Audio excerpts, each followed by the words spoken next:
Hello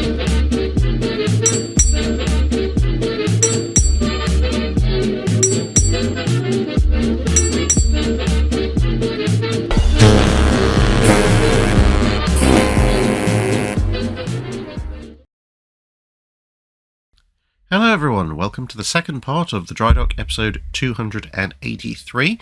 So, well, you know what the drill is, let's get on with those good old questions, shall we? Jonathan Smith asks, can you please give us a brief history of the Hedgerow modified landing craft?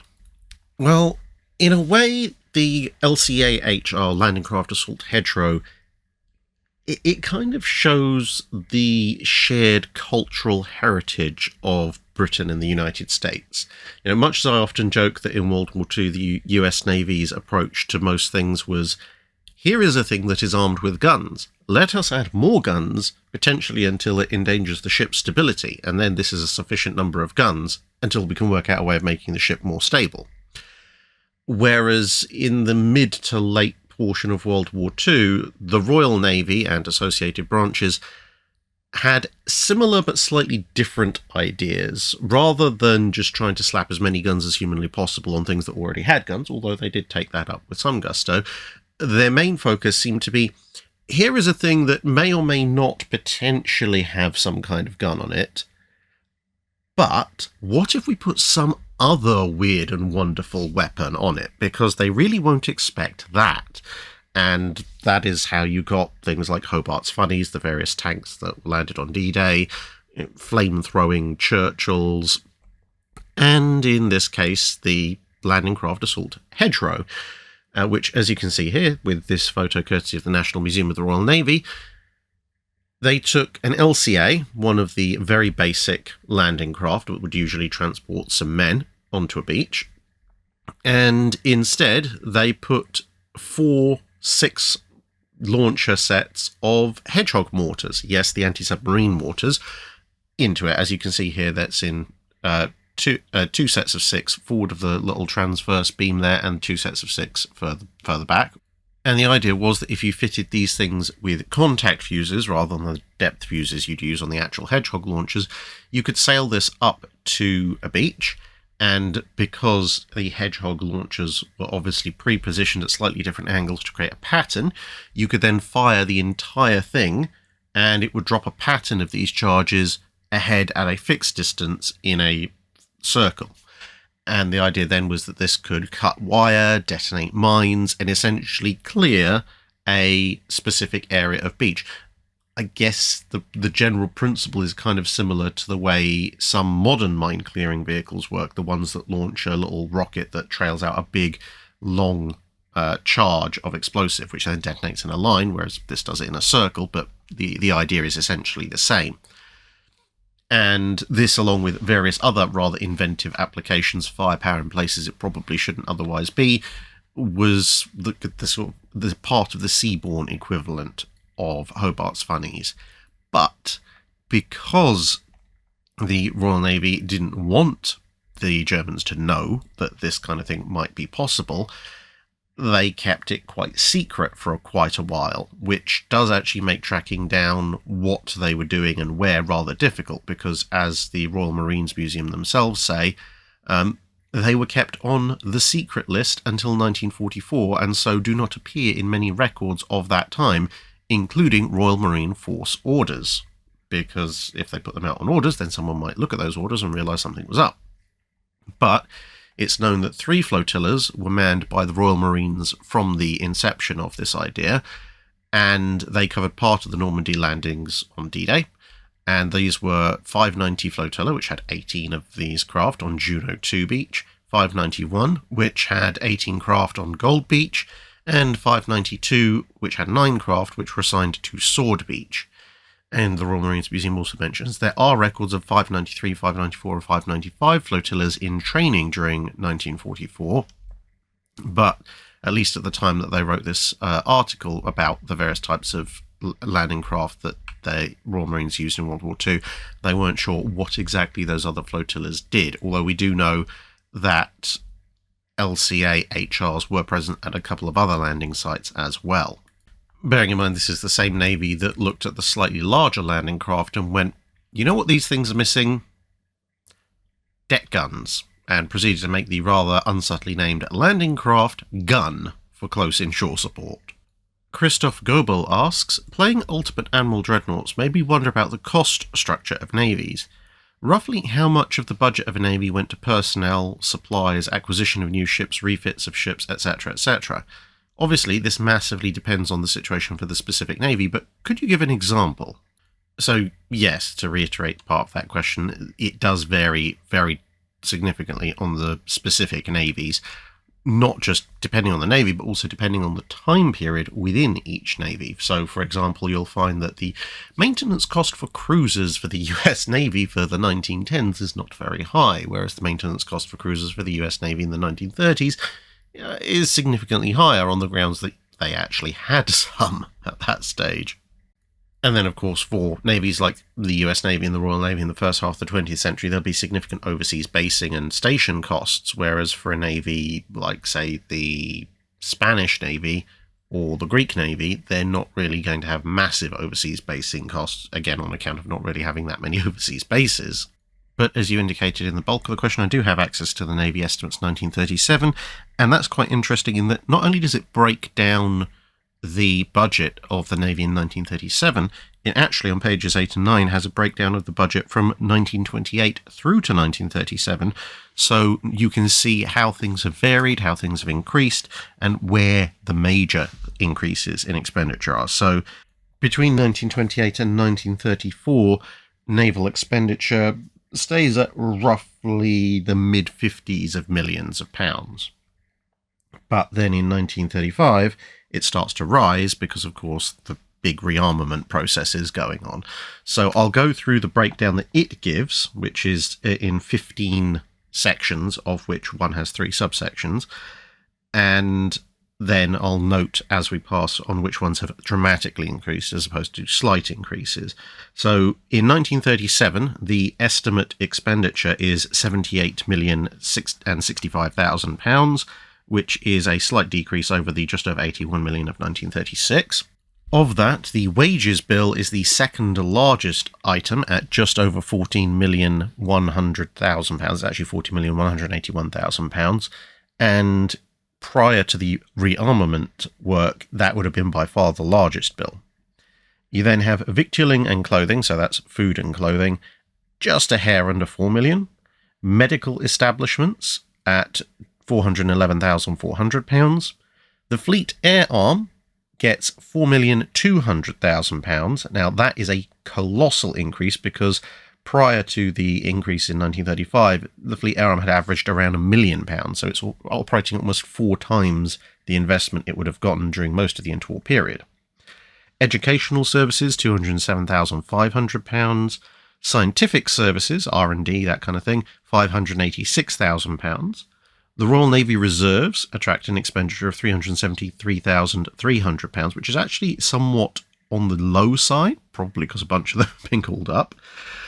Then you have the one that's divided into 3 sections, so shipbuilding, repairs and maintenance. Section 1, personnel, i.e. dockyard personnel and so forth, £8,583,000, which is about a 33% increase over the average, because obviously more ships are being built and refitted.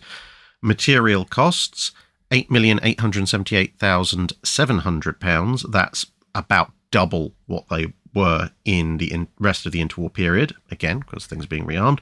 Contract work, i.e. the private dockyards, Vickers, Armstrong, Harland and Wolff, etc., which are obviously doing a lot of work as well, £14,662,800, which, again, is about double the interwar period, possibly slightly higher than double. And that is now the single biggest ticket item on this list. Naval armaments, £7,769,700, which again is about double what it was in the interwar period average. Works, buildings, etc., £2,093,000, actually a slight decrease compared to normal. Miscellaneous effective services, £812,600, no real change. The Admiralty Office, £1,459,000, which is about a 1/3 increase over the average. Non-effective services for officers, so essentially pensions, invalid care, etc., 3,174,000. Non-effective services for the regular men, 5,386,000. And then civil superannuation, 1,309,000. So hopefully that gives you some kind of idea of the relative balances, and where I've noted significant increases over the average, that's basically what's pushing it from around 55, 56 million up to 78,065,000. So it shows you the balance is somewhat out compared to an average interwar year, but it's a good snapshot into where the increases lie when you're rearming a navy. John M. asks, this may be skating the channel time coverage a bit, but when SS Doria was rammed by SS Stockholm and sunk, how was the damage caused so bad? Did the watertight bulkheads not extend to all decks? And if the collision breached 2 compartments, well, the bulkheads should have held. So, additional issues. How could the watch officers so misread their radars as to hit each other? Was counterflooding not an option? Only Stockholm reported that there was no fog. All other ships in the area stated that fog existed. How does this work? And in an earlier Drydock, you answered a question about logbooks. Captain Calamari evidently performed honourably during the event and was an experienced Navy officer. Why would it not occur to him to have the logs taken off the ship in a lifeboat? It is a little bit beyond the channel's time period, but the mechanics are relatively simple, so I'll go through it in reverse order. In terms of the logbook, Captain Calamari, quite correctly, at first wanted to ensure that his passengers were off. This wasn't helped by the fact that the initial evacuation, a bunch of the crew skipped out, not too many passengers, and it was quite an extensive, and whilst the overall event was a tragedy, relatively heartwarming story about how most of the passengers were rescued. This is the kind of group effort that went into rescuing them that should have happened with things like Titanic. By the time it got to the point where the captain and the remaining crew would leave, which in theory would also be where they take their logbook, well, you can kind of see the state Andrea Doria was in. It's kind of forgivable why at that point they might forget something like that. Prioritising the men and also prioritising the fact that the ship might go over at any moment.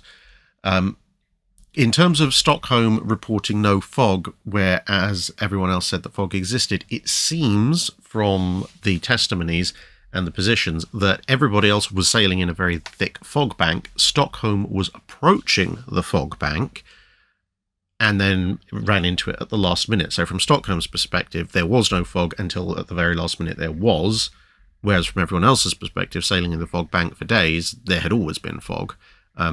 One of the hazards of being at sea, if you've ever seen a fog bank, it can literally be a case of, well, we're sitting here in the bright sunshine, over there is a big wall of grey. Was counterflooding not an option? It was, but the list developed so quickly on the Andrea Doria that by the time people had figured out what the heck was going on and, maybe we should counterflood, the actual intakes for a lot of the pumps on the side they wanted to flood were actually now out of the water and therefore couldn't take in any water. And obviously you don't need more flooding on the starboard side, and ships don't generally tend to have pipe and pump systems that are complicated enough, at least on ocean liners, to drain water from one side and move it to the other with the purpose of flooding the other side. If they do have crossways pumps and pipes, it's usually for the purposes of ejecting the water. How could the watch officers have misread their radars so as to hit? Bearing in mind that at the time of this collision, long-range shipping radar in the commercial world was still a relatively novel feature, and the kind of predictive and course recording features that you see on modern radar don't really exist for a lot of civilian radar at that point.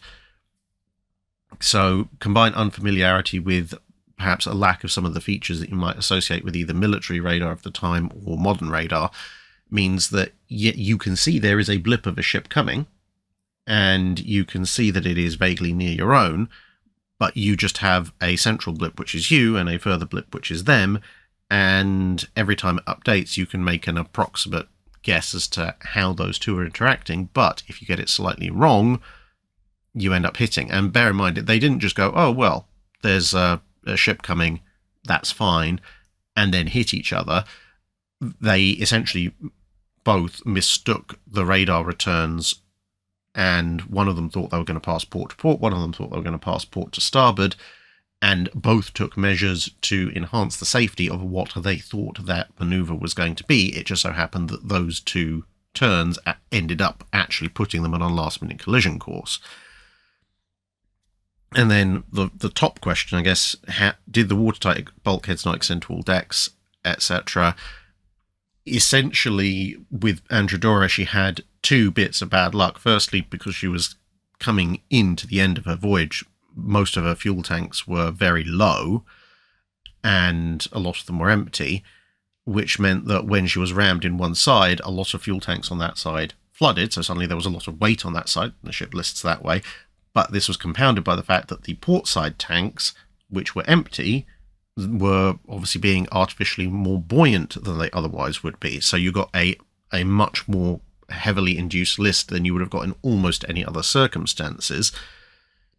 And bulkheads on civilian vessels, certainly, and on a lot of vessels generally, they don't necessarily extend all the way up the ship. I mean, exactly how far is another question, and are they sealed at the top and all this kind of thing. Obviously, warships tend to take it a little bit more seriously than civilian ships, but essentially what happened was that the bulkheads only extend up so far on the ship, and when the ship goes over at that level of heel, then the water on the starboard side of the ship is now higher than the height of the bulkheads, which means that as it infiltrates the ship through hatches and portholes and the massive great hole in the side of the ship, it can flow down into areas that have not actually been breached by the ramming, and obviously that exacerbates the list, which means the ship leans over even further, which means more water comes in, and so on and so forth, and back down it goes.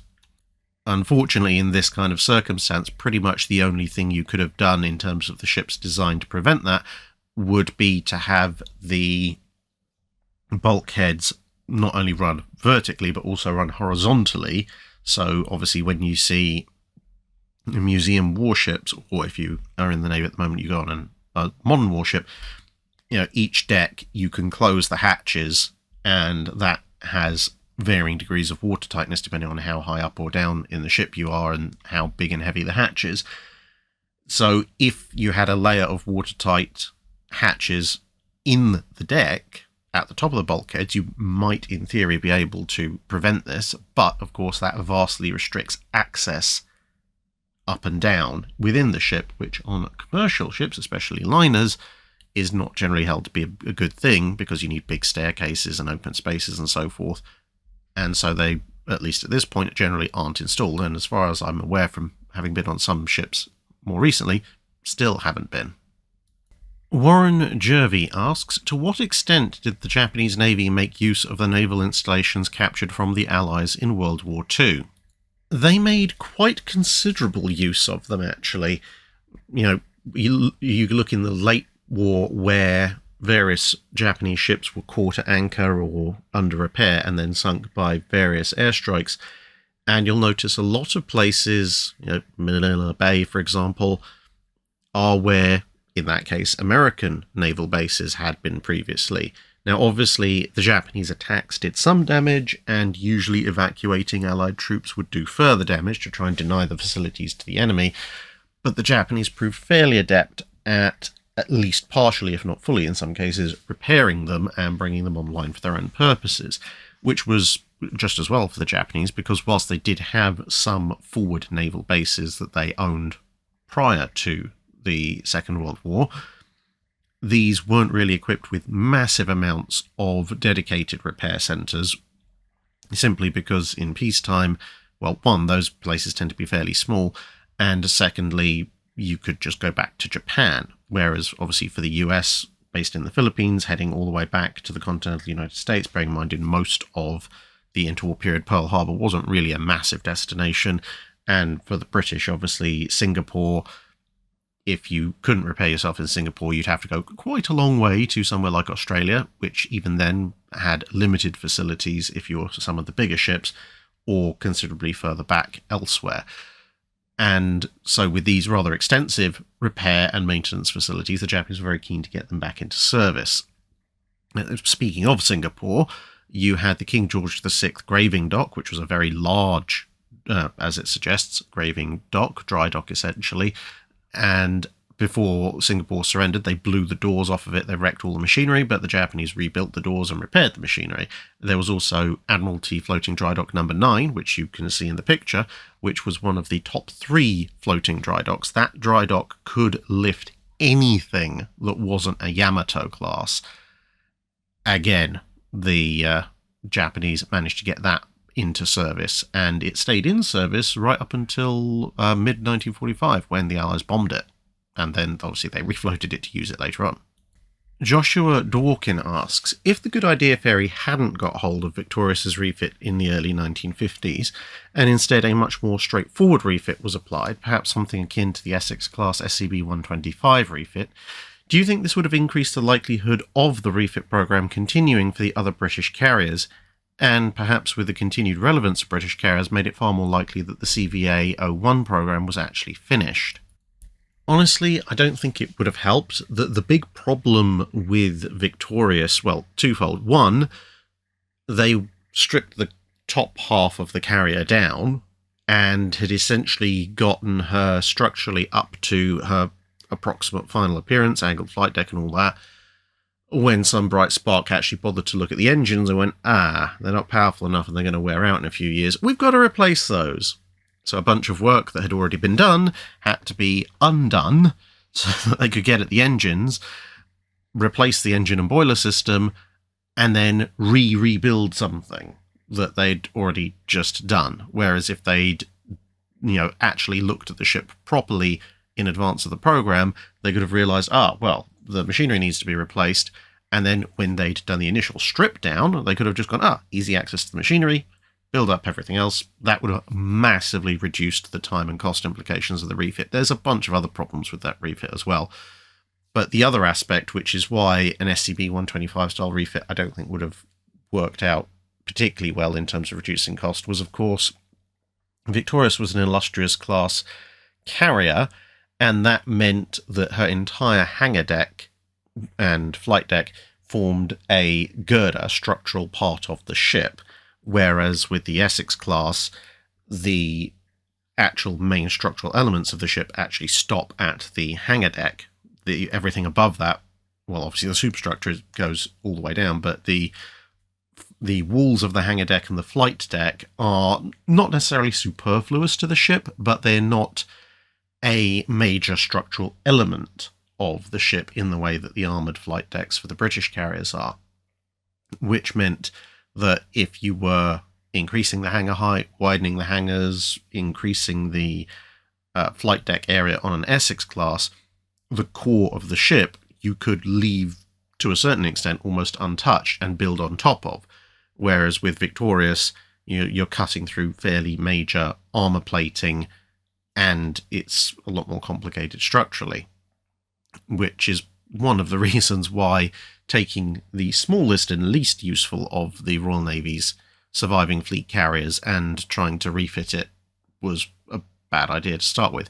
Now, obviously, the final end product was relatively decent. She was widely praised at the time and by various naval historians as potentially, when she came out the refit, as being the most modern carrier on the planet at the time, even if she was a little bit small. And she did go on to give useful service, but she cost a phenomenally ridiculous amount of money to actually implement in the first place. To be honest, given how much it cost to refit Victorious, and the cost subsequently of refitting Ark Royal and Eagle, and the operating costs of some of the other smaller carriers, and of course running the Implacables until they were no longer able to be used anymore, if you actually add those costs together and look at the exchange rate of pounds to dollars in the 1950s, where it's mostly $2.8 to the pound, you actually realise that instead of refitting the Audacious class Ark Royal and Eagle and Victorious, plus maybe keeping, if you got rid of the Implacables a little bit earlier as well, and scrapped Ark Royal, Victorious, and Eagle, or at least for Ark Royal and Eagle, laid them up, but probably scrapped them and recovered costs as well in the mid to late 1950s, that amount of money saved, and to be honest, even just the money saved from the refits of the three main carriers that I just mentioned, you could have actually just turned around and gone, we're going to buy a couple of Forrestal class, because the cost of refitting any two of those ships, Victorious, Ark Royal and Eagle, is the equivalent of a brand new Forrestal class aircraft carrier, which is, a 60,000 ton supercarrier that has all the angled flight decks and stuff built in already. So if you took Ark Royal and Victorious, bearing in mind Ark Royal had a lot of problems completing because she was left half built for quite a while, and you said, okay, well, instead of refitting them to angled flight decks, we're just going to scrap them, not spend the money on refitting them. That would give you enough money to buy a Forrestal outright, plus a little bit of spare change, so you could put, the big Doom radar that Victorious has, etc., on and make her nice and snazzy. And then you take the money that would have been spent refitting Eagle and go, okay, well, we'll take that money, scrap Eagle, or maybe keep her around for a few more years as a training carrier, get rid of some of the 1942 fleet carriers and maybe a Centaur or Hermes, and that money would let you get a second Forrestal. And then you could, if you really want, name them Ark Royal and Eagle again, and then the Royal Navy would have two brand new angled flight deck super carriers, 60,000 tonners, which would actually make the CVA 01 program entirely unnecessary. Sildar on Machine Works asks, you've mentioned in the past that one advantage of turbines versus reciprocating engines was that they could run at full power almost indefinitely, at least until the fuel ran out, but that reciprocating engines couldn't be pushed so hard. Yet, triple expansion passenger liners were routinely run at their maximum design speed for days at a time without any apparent problems. How were they able to do this, but warships couldn't? Were there differences in how their engines were built or operated? Well, the simple answer is they weren't, and the few times that they tried, they did have major problems.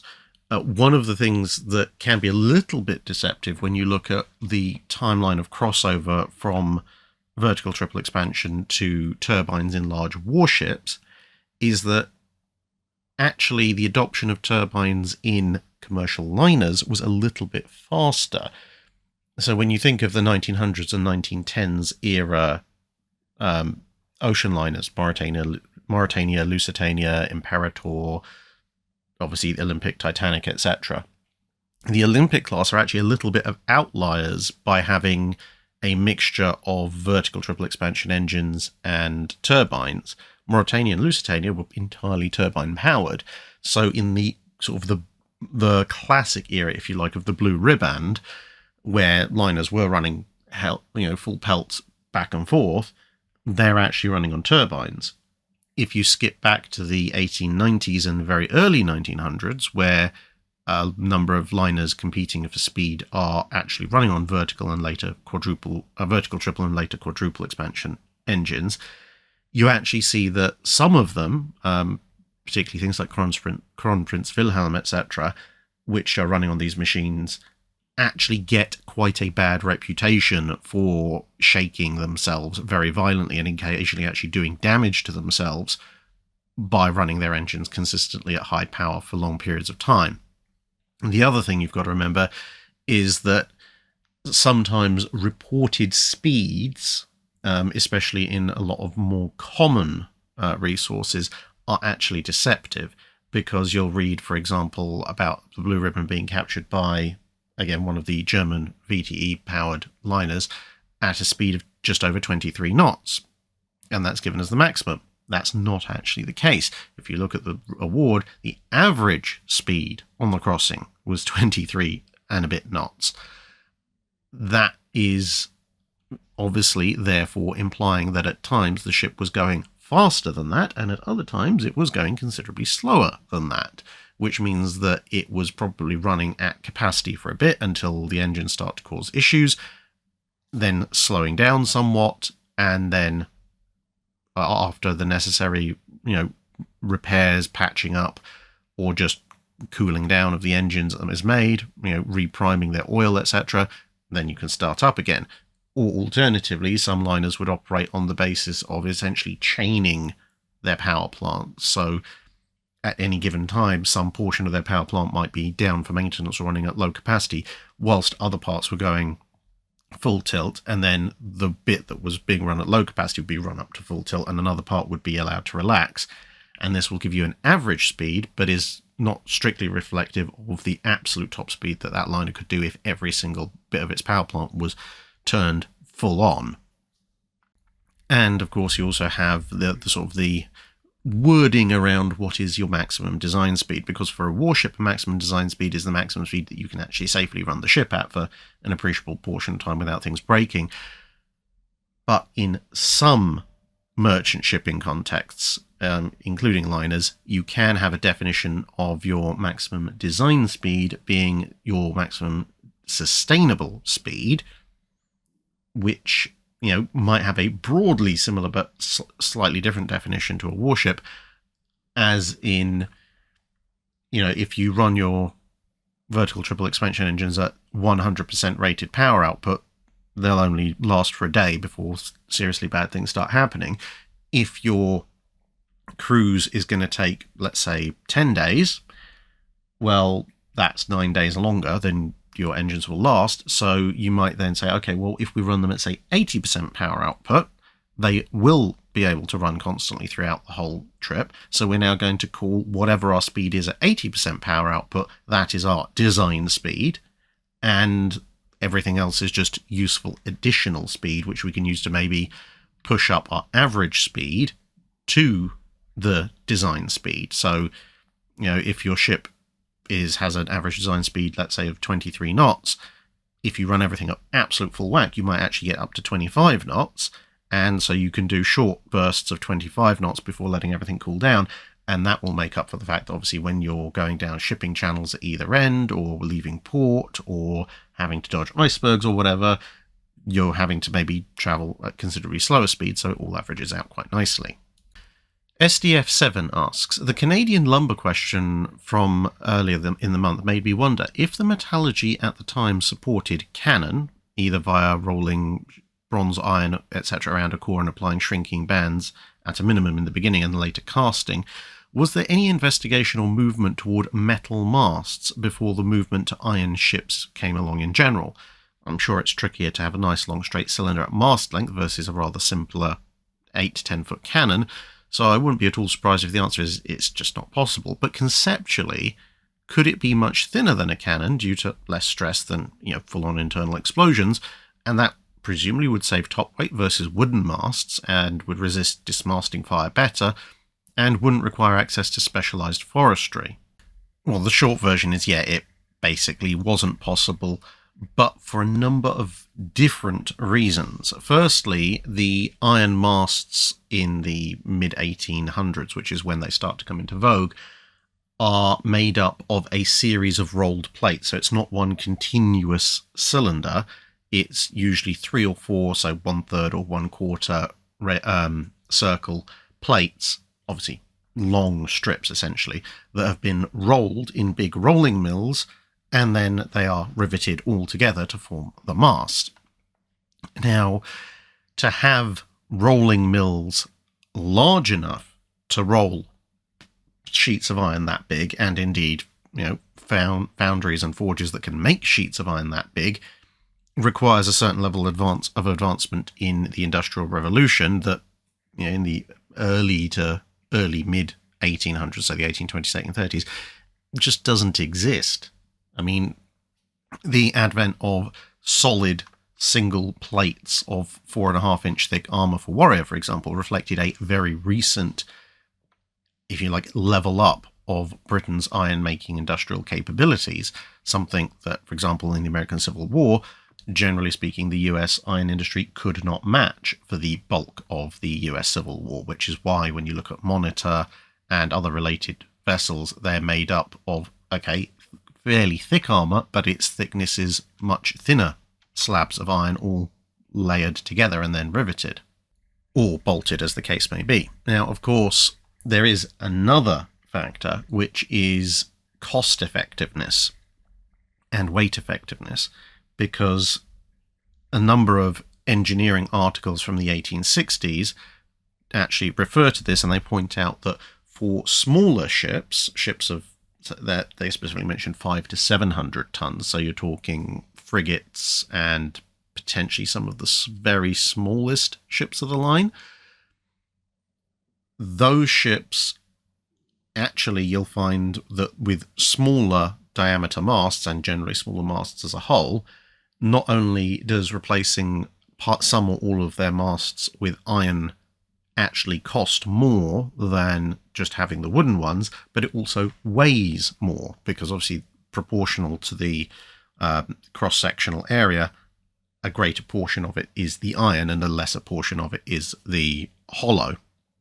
And it specifically mentions that only once you get to ships that are well above 1,000 tons do you start to get to a point where the iron masts actually weigh less, considerably less than the wooden ones.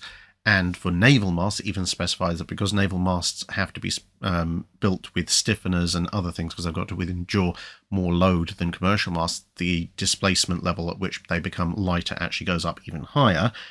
And similarly, the cost of building an iron mast actually, once you've got big machinery in place at least, becomes less per pound or per ton the larger the mast gets, economies of scale, which means that in general terms, even if you retroactively bring in the rolling machinery and so forth at an earlier point, you have to wait until you've got enough ships at a high enough displacement to actually make it cost effective and weight effective enough. Whereas, bringing in iron masts on, say 1800, the vast majority of ships, it would just be actually heavier and more costly to do compared to regular wooden masts. Only the big first rates really would be able to make use of them. Paul Frederick asks, in part 3 of Admiral Cunningham's video, at about 45 minutes and 8 seconds, you're discussing HMS Liverpool having her bow detached by a torpedo strike in the Mediterranean. The accompanying photo shows her in Mare Island shipyard with no bow. That's thousands of miles to be travelled in a very damaged state. Why go so far, and how did it end up there? So what happened was essentially rather similar to the fates of the various US cruisers that would get their bows blown off of Guadalcanal. So Liverpool got back to Alexandria, thanks to a tow, minus the bow, and what you can actually see in the lower part of the ship in this photo is what was done. At Alexandria, she was fitted with a temporary false bow, basically a small but fully welded and riveted bow structure, which made her watertight. Obviously, she wasn't going to be able to go at quite the same speed because her length to beam ratio had been affected. As you can see, it's a somewhat bluff bow compared to her original one. It's not going to allow her to be a full-on cruiser, but what it is going to allow her to do is sail and remain watertight, even at reduced speed. At which point the question of where to repair her comes up. Well, she couldn't be repaired at Alexandria. The place was being bombed quite regularly, and the dry dock spaces that were available were needed for other ships for repairs that weren't going to need weeks and months to do. But obviously, sending a ship that's already had its bow blown off and is less capable of manoeuvring or running at speed all the way across the Mediterranean to get to Gibraltar or even potentially all the way back to British ports, that's pretty risky and suicidal. But at the time that this has occurred, there isn't a war in the Pacific, so sending her down the Suez Canal and then slow boating it over to the west coast of the United States is actually pretty safe, because there's a very minor risk of U-boat activity in the Indian Ocean. She's still got 3 of her 4 turrets, so Hilfskreuzer are not an issue, and therefore that is actually the safest and easiest way to get her to somewhere that can actually refit her. Obviously, she can stop via Aden, India, Ceylon, Australia, etc. on the way, but that's how she ends up in Mare Island, which is pretty much also the same reason and the same direction that Warspite ends up going to get fixed after she gets bombed during the evacuation of Crete. And for those interested in her exact route, She went across the Pacific via Manila and then Pearl Harbor and then on to San Francisco. The Freaker86 asks, have you ever played Destroyer the U-Boat Hunter? If so, what do you think of the game in regards of realism? And whilst playing the game, I always wondered how the DRT plotting table and the OSC projector worked. Could you explain that as well? Since in the game, the DRT plotting table moves a lighted crosshair over the table, marking your own ship's position, and then hand-drawn markings on the table move with the crosshair if you pull it with the mouse cursor. This was not a thing in real life, was it? Well, here's the internal mechanism of the DRT, which is the Dead Reckoning Tracer. And for reference now, I haven't actually played the game, so I can't comment strictly on its realism, unfortunately. But the system is actually paired with another unit. So there's the DRA, the Dead Reckoning Analyzer, and the DRT, the Dead Reckoning Tracer. So to kind of explain how it works, I'll read you a passage from the manual that was given to people who actually had to use this thing. So in the DRA, the distance input obtained from the underwater log is combined with the course input from the gyro compass to determine and indicate on appropriate counters the total distance travelled, as well as the components in the north-south and in the east-west directions. These distance components are then transmitted to the tracer by means of a step transmitter. In the tracer, the signals from the step transmitter actuate motors, which you can see here, which in turn operate a mechanism for driving 1. The pencil carrier to record a geographical plot of the ship's travel, and 2. The dials to indicate the latitude and longitude. On some models, a clock mechanism is electrically connected to the pencil carrier to record the elapsed time on the graphic plot. And you may need to look at this on a computer screen or zoom in on your phone for this part.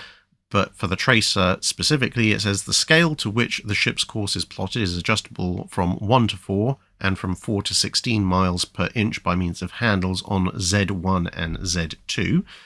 Vernier dials show the scale selected. The scale can be changed to 200 yards per inch, the scale usually used in sonar, by a gear changer, not shown in this figure.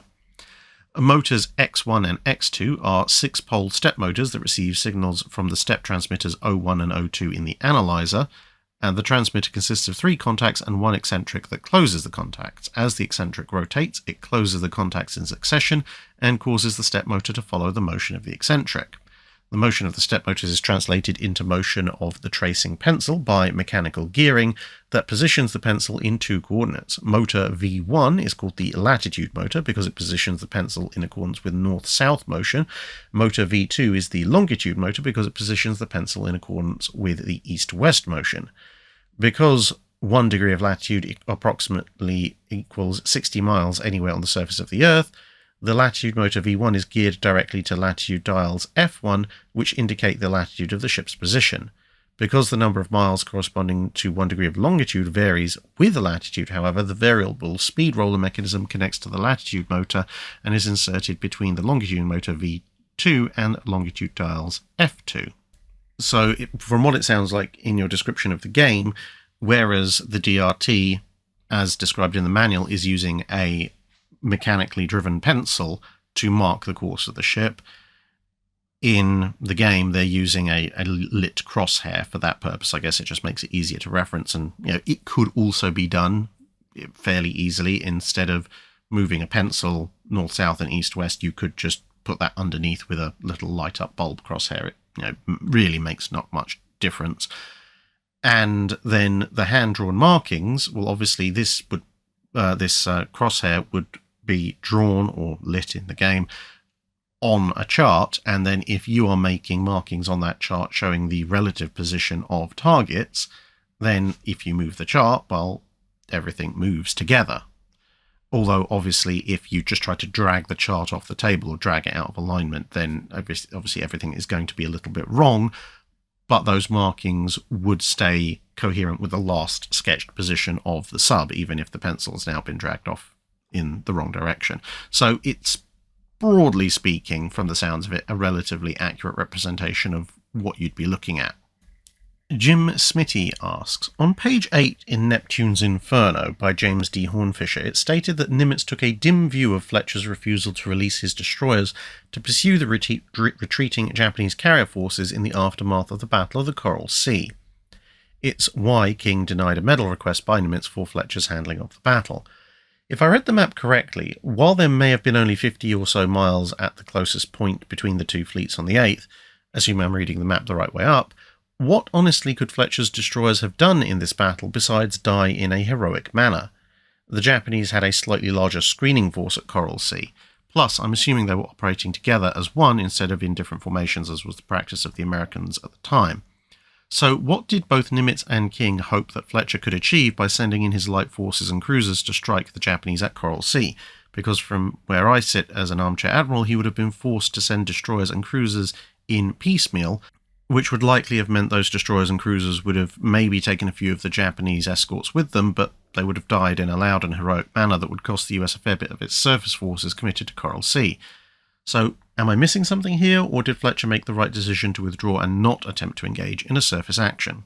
Whilst it is true that the Japanese carriers are operating all together, well, Shikaku and Zuikaku are operating together, and the Japanese overall have one more destroyer and one more cruiser than the Americans do, I think what Nimitz and King were looking at was the division of forces, because as I said, yes, the Japanese fleet carriers are operating together, but the total Japanese forces present at the Battle of the Coral Sea are actually split up into a number of different groups.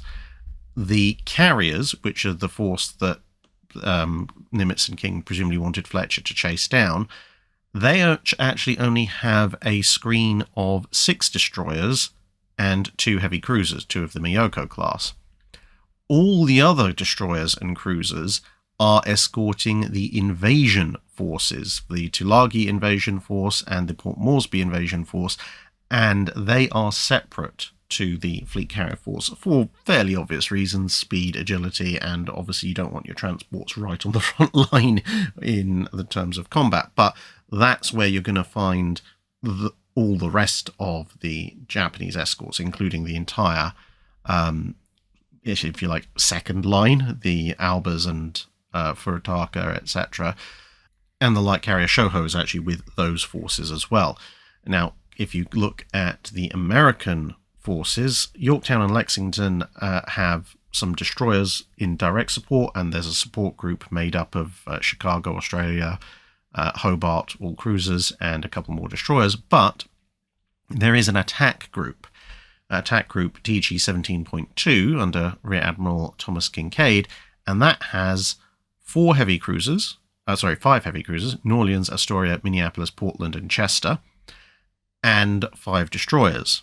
Now, 5 heavy cruisers and 5 destroyers compared to 2 heavy cruisers and 6 destroyers, that's a bit more of a fair matchup, and TG 17.2 is a coherent force. There are obviously 6 more destroyers that could be sent, but that would be stripping support from the carriers, although maybe you could shake loose 1 or 2. At which point, to a certain extent, Nimitz's idea, Nimitz or King's idea that maybe they should have chased after the Japanese has a small degree of merit, because in theory they can overpower the Japanese escorts for Shikaku and Zuikaku. But I think in overall terms, Fletcher made the correct call. Any encounter with the Japanese forces probably would have happened at night, and, well, we know from the Guadalcanal a few months later that that probably wasn't going to end well for American forces, especially in early 1942. Plus, whilst it would have been a matter of a couple of hours steaming to get to the Japanese positions at their closest points, you have, of course, the fact the Japanese force is at quite high speed and can just leave. And even if it takes them some time getting up to speed, that is going to prolong the engagement period, which means that obviously long lances could be dropped in the path of the oncoming American ships. Other Japanese vessels from other nearby positions could be called in to try and assist. And of course, the longer and longer the pursuit takes, the greater and greater chance there is, well, one, of potentially, as I said, taking long lance hits and essentially not being able to get Shikaku and Zuikaku, who could just motor on away. And of course, as depleted as the Japanese air groups are, if you have half a dozen American ships out of position and no air cover come early morning, short-range strikes by the remaining Japanese aircraft might very well overwhelm and sink them. So, whilst in theory, especially when you look at some of the fleet problems, this kind of thing might work on paper, I think practically Fletcher definitely made the right call in not sending out a small force of cruisers and destroyers to try and get a sort of a 1 in a million shot when so many odds would have been stacked against him. Elliot W. James asks, reading Russian and Soviet battleships, on page 19 we have Seponov's all-big gun battleship armed with 8 12-inch guns in 4 barbettes down the centre line. Assuming this was built, what would be the likely effect on warship development? Do we have a dreadnought arms race in the late 1880s, or would problems with accommodating machinery and the length of the ship delay the process until the period after 1900 to 1905? Honestly, whilst it's kind of a good idea, I don't think it would have worked overall, and if anything it might have actually pushed back the development of all big gunships slightly, because there would be a precedent for it not working. So what you're seeing here is open guns, so they're not in turrets, they're in a barbette mount, but they're essentially in a big ovoid barbette, and supposed to be on disappearing mount. So they pop up, they fire, they go back into this big ovoid thing, which you can see in the middle diagram. The lower diagram, as the caption at the bottom notes, is an alternative arrangement that was proposed, a bit more French-like, which gives you 3 guns forward, 3 twin guns forward, so 6 guns forward, 6 guns aft, and 6 on the side, whereas the original one, all in line, almost Gangert style, gives you 8 guns on each side, but only 2 forward and 2 aft. The reason I think it wouldn't really have worked is because at the time that it's proposed, you can see again the caption's 1884, the guns it presumably would have been using would have been the ones that have recently come into service with the Russian Navy, and they have a rate of fire about 1 round every 4 minutes. Now granted, you could argue that maybe you could alternate the salvos, so you get a salvo every 2 minutes, but that's still 1 salvo every 2 minutes under best conditions, and a full broadside every 4 minutes under best conditions, so probably longer. With the next generation of guns that would be introduced a couple of years after this proposal was designed, that goes down to only 2.5 minutes per shot, but you have to wait until about a decade after this ship is designed for guns to come into service that are actually capable of more than 1 round a minute. And given that it's only got some 47mm anti-torpedo boat guns, I think if this had been built, and if it had then gone into any kind of practical combat, and bear in mind, even assuming if they'd laid it down, they said, okay, yeah, this is great, let's develop it into a detailed design and lay it down, it's going to be coming into service around about the start of the 1890s, probably, at which point you're going to have higher freeboard vessels like Royal Sovereign coming in, and then the true predreadnoughts, the Majestics and so forth. And whilst they will only have half as many guns, they're going to have the much faster firing guns, so actually probably a greater salvo, because if you've got 8 guns firing either every 4 minutes, or even if we're being optimistic and say by the time they've developed the detailed design, they've adopted the new gun that's adopted that entered service in 1886 and has 2.5 minute cycle, given that the mid-1890s pre-dreadnoughts, which is what this thing will be competing with, most likely will be able to fire, again, in theory, around 1 round every 30 to 45 seconds, or even 1 round per minute with the very earliest ones like the Majestics. Well, 4 guns firing once a minute equals 8 shots in 2 minutes, which is the same number of shots as this thing can manage, except 30 seconds faster, and those guns are more powerful, and they're protected in armoured gun houses, and the ship has a better freeboard. So, and then, of course, you've got to factor in that the pre-dreadnoughts have a quick-firing secondary battery, which this thing does not. And if all these guns were in turrets, it might be a different matter, but when you've got these guns essentially sitting in an open, ovoid armoured barbette with no real protection, yeah, at that point, the hail of fire doctrine, that's going to really mess this thing up. So, whilst it's an interesting indicator, much as you could say that Devastation and Thunderer back in the beginning of the 1870s kind of also point to the predreadnought, I don't think it would actually have been a practical vessel. It would theoretically have worked, but it would have been a massive disadvantage against the ships that will probably be entering service around the same time that it did. Rob Smith asks, the German H-39 to H-44 appear to have rather low power for their estimated design speed versus displacement. H-39's 165,000 shaft horsepower giving a speed of about 30 knots on a displacement of 55,000 tons doesn't seem too bad, but H-44's 266,000 shaft horsepower giving also a speed of around 30 knots with a displacement of around 130,000 tons looks a bit optimistic compared to something with, like, say, Iowa, which with 212,000 shaft horsepower, granted is able to make 33 knots, but only on a displacement of around 45 to 50,000 tons. Yeah, H-39 doesn't seem too bad. Going back to our shaft horsepower per ton, which, as I've mentioned before, is a crude but decent ballpark analysis. If we look at H-39's shaft horsepower per ton, it's just a fraction under 3.1 shaft horsepower per ton. Now, if you compare that to other ships capable of around about 30 knots, you have Littorio, which is considerably lighter, but has a almost 3.15 shaft horsepower per ton ratio, so similar, a little bit more. Hood has a 3.084 horsepower per ton ratio, so just tiniest fraction less than H-39, although of course Hood is a battlecruiser hull. So,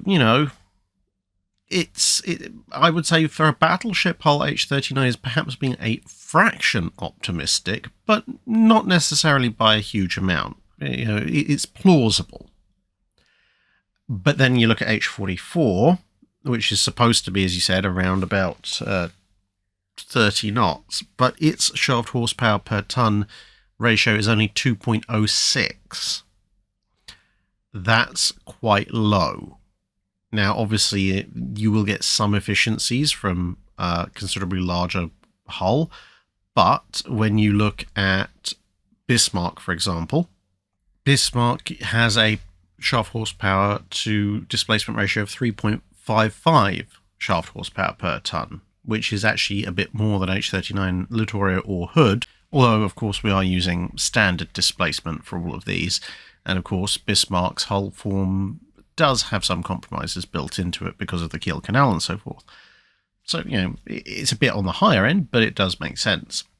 But then we look at some of the bigger designs, and of course nothing quite approaches the ridiculous size of H-44, but the two biggest designs for which most figures are known, Yamato and Montana, well, both of them are supposed to be doing 27 to 28 knots, which is considerably less in terms of power consumption than 30, but Yamato has a shaft horsepower to weight ratio of about 2.14, and Montana has a power to weight ratio of about 2.72. So, yeah, I think expecting H-44 to hit 30 knots with 2.06 shaft horsepower per ton, that's being, what I would say, very creative. Jellicoe Katz asks, I've been thinking about flag lieutenants during the First World War in general, and Lieutenant Ralph Seymour in particular. BT made a comment to the effect that Seymour cost him 3 battles, but honestly, how fair is that comment? What were flag lieutenant duties in battle, and would any of those duties distract Seymour to the point that his failure to lower the signal flags during the run to the north was understandable? Had the ranges and tempo of battle changed so much that by the First World War it outstripped the viability of the use of flag signals? I.e., did the system fail, or did Seymour fail the system? Whilst a flag lieutenant does have other duties beyond, sorting out signals, those duties are peacetime-non-battle duties. During a combat, a flag lieutenant has one duty and one duty only, and that is to translate the wishes of his superior officers into coherent, readable signals and get the fleet to respond to them. So really, there is no excuse. I mean, even at Jutland, Jellicoe, Shear and Hipper's flag lieutenants managed to get their orders out in a clear and coherent manner and get them responded to in pretty short order, especially poor old Jellicoe, whose flag lieutenant had to get the entire fleet deployed rather sharpish, given the failures of Beatty's efforts to report what he'd seen. So I don't think the system failed at that point. Yes, ranges and tempo of battle had changed, but a good flag lieutenant could keep up with what was necessary. The problem with Seymour is that Seymour was taken along by Beatty mostly for personal reasons. He hadn't actually completed Royal Navy signals training, and it's not just about the timing of him hauling down the flags. Quite often it's also about the clarity of the flags and getting confirmed responses in the first place. Seymour sent a number of signals that were not clear, and, yes, his signals probably did cost the British a fair bit in terms of action that could have led to success that was then scuppered by people misinterpreting unclear signals. And, of course, most of the damage to 5th Battle Squadron can be attributed to him not hauling down signals in time. However, the mitigating factor to that is, of course, as I said, he wasn't a fully trained signals officer. He should not have been in that position. Now, you can argue there's a level of personal culpability. He should have said to Beatty, I am not trained for this position. We're going to war. Can I either complete my training or can you find someone else to do it? But at the end of the day, if the superior officer says, no, you're doing this, well, you're doing this. So 6 of one, half dozen of the other there. But ultimately, whilst very technically speaking, yes, it was Seymour's lack of competence at signalling that potentially cost Beatty 3 battles, I think that's completely unfair on Beatty's part because, 1, Beatty knew Seymour was not fully trained in signals. 2, despite that, he brought him on. 3, despite that, he still allowed Seymour to stay as flag lieutenant after it was clear from the first encounter that Seymour probably didn't actually really know what he was doing completely. And at the end of the day, looking at the entire situation, it's Beatty's responsibility to get a competent flag lieutenant, regardless of which stage along the way it was clear that Seymour does not have the training. It's Beatty's job to make sure his staff are fully trained and up to speed. And if he fails to do that, and therefore he has staff who cannot interpret his orders to the rest of the fleet clearly, coherently, and on time, that's on him. He can't... Well, he tried to scapegoat Seymour, and that unfortunately seems to have cost poor old Seymour his life. But ultimately, it's Beatty's fault. Seymour didn't put himself there. The situation would be akin to, taking someone in their mid-20s who's only ever navigated their car by sat-nav, handing them an atlas, giving them 5 to 10 minutes to familiarise themselves with the concept of a handheld map, and then shoving them into the navigation position on a rally car and going, right, here is a rally map. Your job is to now guide this driver on a high-speed rally. They might do their best. They're probably going to screw up. The car's probably going to crash. But is it then fair for the rally driver to turn around and say, oh, it's the navigator's fault? Chief Iroll asks, follow-up to France's greatest admiral in the Age of Sail in Drydock 279 Part 1. In your opinion, in regard to the Age of Sail, what are the personal attributes and achievements that you use to judge a seaborne leader as great? I think there's quite a number of criteria which I use, and sometimes, due to circumstances, you can't use one or the other. But as a kind of short list, firstly, they have to have a decent rapport with their men. They have to at least be respected. Not necessarily loved, but at least respected by their crew. Because anyone can ride tyrant over a crew, but a great admiral doesn't have to. Then you obviously have to look for success in battle. Now, this is one of the more variable ones because, of course, a great admiral will have success in battle, but there can be larger overall circumstances which may mitigate against them having as much success as others. So, for example, Nelson, coming of age in the middle of the Revolutionary and Napoleonic Wars, has plenty of opportunity to fight the French, who are at a disadvantage. So he's obviously going to have a lot of success in battle, the French having the disadvantage because of, having murdered most of the people who knew how to run their ships.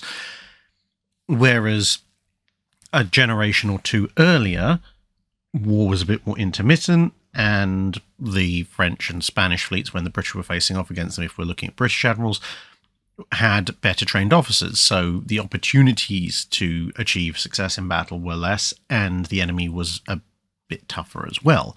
So it's variable, but they have to have at least a decent track record of winning fights when they can get them. Another quality would be decisiveness. So they see a course of action and they go for it. None of this kind of, oh, do we, don't we, maybe, maybe not. Personal courage helps, although obviously personal courage can sometimes also get you killed, but that's a two-edged sword. Along with decisiveness would go a good strategic and tactical mind, because it's all well and good saying, here is my course of action, we're going to go with it. If that course of action is hilariously wrong and gets either you or your ship captured, or ends up with getting you or your ship badly damaged, or large portions of your crew, or even yourself killed, i.e. the wrong strategy. You have to be decisive and have a good idea of how you're actually going to fight your battles. Acclaim and acknowledgement from your peers at the time is useful, but not necessarily required. And I think also I would put in good reaction to adversity, i.e. when something goes wrong, whether it's external or whether someone's pointed out that you've done something yourself wrong, do you take on board that information, turn around and go, right, there is a problem, now we must work out a solution, and fast, and then execute it. With any personal recriminations, anger, mourning, etc., can wait for later. And this disqualifies a number of people who might otherwise qualify based on all the other criteria, simply because they acted more like petulant children when somebody told them they were wrong or indicated that they'd make a wrong choice, as opposed to just adapting and getting on with a job. And of course, bonus points. Again, this is optional because sometimes they just do not face this situation, but bonus points if they're facing an uphill struggle and still manage to come out on top. This is one of the reasons I have such respect for the Dutch admirals of the First and Second Anglo-Dutch Wars, and the Third to an extent as well, because especially with the First and Second Anglo-Dutch Wars, and as to a certain extent with the Third, they are having to fight a navy which is in possession of significantly larger and heavier hitting ships than them, whilst also having to essentially cat herd a bunch of semi-independent navies whose interests often are somewhat at odds with each other into a coherent force. Hence why I say especially the First and Second Anglo-Dutch Wars. By the Third, they'd made significant steps towards persuading the Dutch ships that they were actually all one Dutch navy and not several different states worth of navies potentially occasionally cooperating with each other. Christopher Villenfort asks, what, in your opinion, is the most practical and most impractical headgear from any navy that in the time period that the channel covers? Also, what could be considered the best looking and most ridiculous headgears? Ugliest - most ridiculous has to go to these poor individuals. This is World War I era Austro-Hungarian anti-flash gear. And yes, this is actually legitimately, seriously naval gear, and not something that escaped from a Doctor Who set, even though it very much looks like it should have done. I had to live with the knowledge that this existed for quite a while. Now you do too. As far as coolest goes, I think tricorns they look really good on a ship, just generally. For impractical headgear, there's a lot of contenders, but I think probably one of the ones I would have to give a very strong entry to would be US Navy officers' hats in the 1830s and 1840s. So it's a very specific region, but they have bicorns, so that's kind of the fore and aft naval version. But they're so flippin' tall. It's like wearing a small mountain range of felt on your head, to the point that, if you are broadside to the wind, that's almost certainly going away. When your headgear gets to the point that your officers can only give directions if facing directly into or away from the wind for fear of having their heads swept over the side, yeah, that's got truly silly. Especially given that the bicorns worn by the US Navy immediately before and after this period were of a far more sensible height. And then, for the 1830s, someone just decided, no, we shall all look like blue and black traffic cones. As far as most practical, I'd have to go for a good old oilskin sou'wester, because I like keeping my head dry, and it's a phenomenally good design at doing that. HNOMS Schleswig-Holstein, whatever, asks, what is the largest portion of a particular predreadnought preserved in a single location other than Mikasa? Well, if you restrict yourself to predreadnought battleships and you want in a single location, I think the USS Oregon Memorial is probably the one, because you've got, as you see, a nice big chunk of the fighting mast and the bow shield. There are, weirdly enough, more preserved elements of USS Maine, the one that blew up in Cuba and started the Spanish-American War, but they're scattered across multiple different sites. Robert Knapp asks, I've always found the failed Dodecanese campaign of September 1943 to be fascinating. Why were Allied naval forces that were deployed so insubstantial to begin with, and would the addition of a carrier or two, either an escort or a fleet carrier, have been sufficient to enable the Allies to achieve air superiority and therefore probably have a greater chance of success? Essentially because the powers that be that were allocating resources thought it would be a pushover. And if you just look on the on-paper stats, it would seem that this was the case. There were tens of thousands of Italian troops who had apparently decided to switch sides, plus obviously a contingent of Allied troops and some air power. And compared to that, the number of Germans who were in the area seemed to be fairly low. But then there was prevarication and further draining of resources, because of course the big show was the operations in Italy itself, as opposed to in the Far Eastern Mediterranean.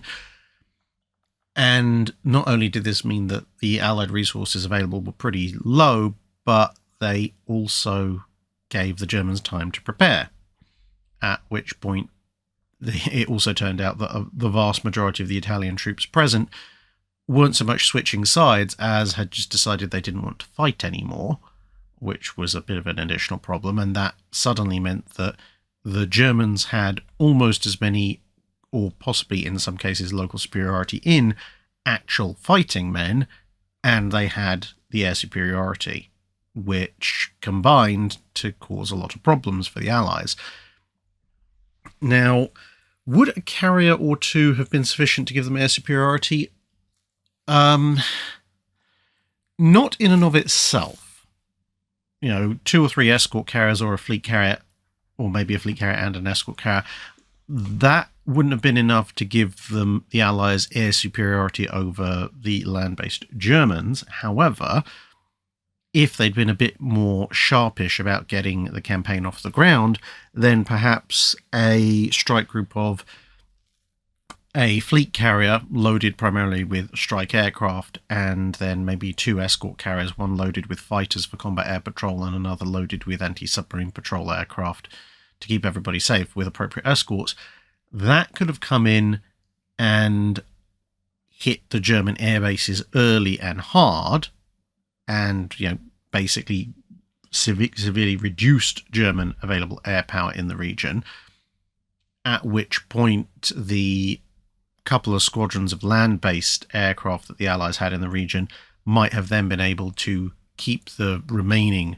German aircraft suppressed, and thus at least air superiority wouldn't be guaranteed for either side. If the carriers could stay in the area, then obviously they could provide specific air cover to troop convoys, which would be quite useful. But even if they would just, come in, hit the German airfields pretty hard and then leave, I think you'd still need at least a 1 or 2 squadrons of twin-engine attack aircraft for the Allies based on land to maintain suppression and destruction of the German airfields and associated aircraft. That may have then been able to switch the campaign up, because especially if they were things like Beaufighters or Mosquitoes, they would have also been able to attack the German convoys which move troops around, which enabled them to take the various islands. Wyoming Iceberg asks, in episode 257 part 2, the question of US Navy high-pressure boilers came up and your answer talked about other Navy solutions. I remember hearing or reading about a captured German World War II capital ship that the US Navy couldn't get to operate properly, and it promptly broke down due to their unfamiliarity with both the peculiarities of the German language as well as the engineering. Did I remember this correctly? And if so, was it the failure part of the German tendency to over-engineer? That would be the Prince Eugen, as seen here. And initially, she functioned fine because when she was sailed over to the US, it was a mixed US-German crew, and of course the German crew knew how to operate the machinery. Once the Prince Eugen arrived in the US and the German crew were sent home, it very quickly broke down. And this was a combination of factors. Partly, yes, everything is labelled in German, that didn't help. But the two main causes were, firstly, just straight-up unfamiliarity with how it worked, because whilst both Germany and the US had high-pressure machinery, they were two very, very different types of machinery. So just because they shared a particular feature didn't mean much of the rest of it actually worked in any way that US engineers could relate to quickly and easily. And the other problem was that particular nature of complexity, because put in very basic and crude terms, the US systems worked with, here is your high-pressure boiler, it generates the steam, and that steam goes off to various ancillary uses, primarily, obviously, to drive the turbines to make the ship go, but also to drive some generators, depending on the ship. You will also have diesel generators, and so on and so forth. But essentially, the boiler is where everything kind of centers machinery-wise, and everything else distributes from there, but the way you regulate the boiler is using the boiler machinery, which is actually present there. Whereas with the German solution for high-pressure steam, they had lots of ancillary machinery which helped to regulate the boilers themselves, at which point you also had other machinery that regulated the regulating machinery, and so on and so forth. So it was very labyrinthine, and completely the opposite way round to how the US would often do things, which meant that if you were running a ship in basically not necessarily a low power state, but a low usage state. So you don't need power to run the main battery and the radars and all this kind of thing. You just need to move it from point A to B. In peacetime, in a US ship, you can essentially not worry about the ancillary machinery too much and just run off some basic central machinery. Whereas on Prince Eugen, you had to have all that ancillary machinery going, and it in and of itself was not necessarily the most reliable, and if one or two things failed, that could lead to other ancillary machinery failing, which could lead to a cascade effect, which meant you no longer had the ability to properly regulate the main machinery, and by that point, when the main machinery packed up, you were well past the point of being able to easily recover the situation, which is why by the time of the Bikini Atoll tests, she was almost immobile. Gallias of Martinengo asks, what were the age of sail methods for determining the top speeds of vessels? At a very crude and basic level, you had the log line, which is also where you get the term knots for speed, essentially a log or some other relatively heavy weight. You sling it off the back of your ship goes forward, weighted object hopefully stays roughly in position, and you let the line pay out, and that line has knots tied in it every so often. You count the number of knots over a fixed amount of time and record that, haul the line back in, and that gives you your speed in knots. So, for example, given obviously a knot is a nautical mile per hour, you don't necessarily want to be standing there for an hour. Apart from anything else, you're not going to have, 8-10 miles of cable aboard. So what you might do is, say, divide through by 10. So you would have a knot tied every 1/10 of a nautical mile. So at that point, you need a nautical mile of rope, which is still probably a little bit too much. But then you could pay it out over 6 minutes and go, okay, well, however many knots have gone through my hands is the number of knots.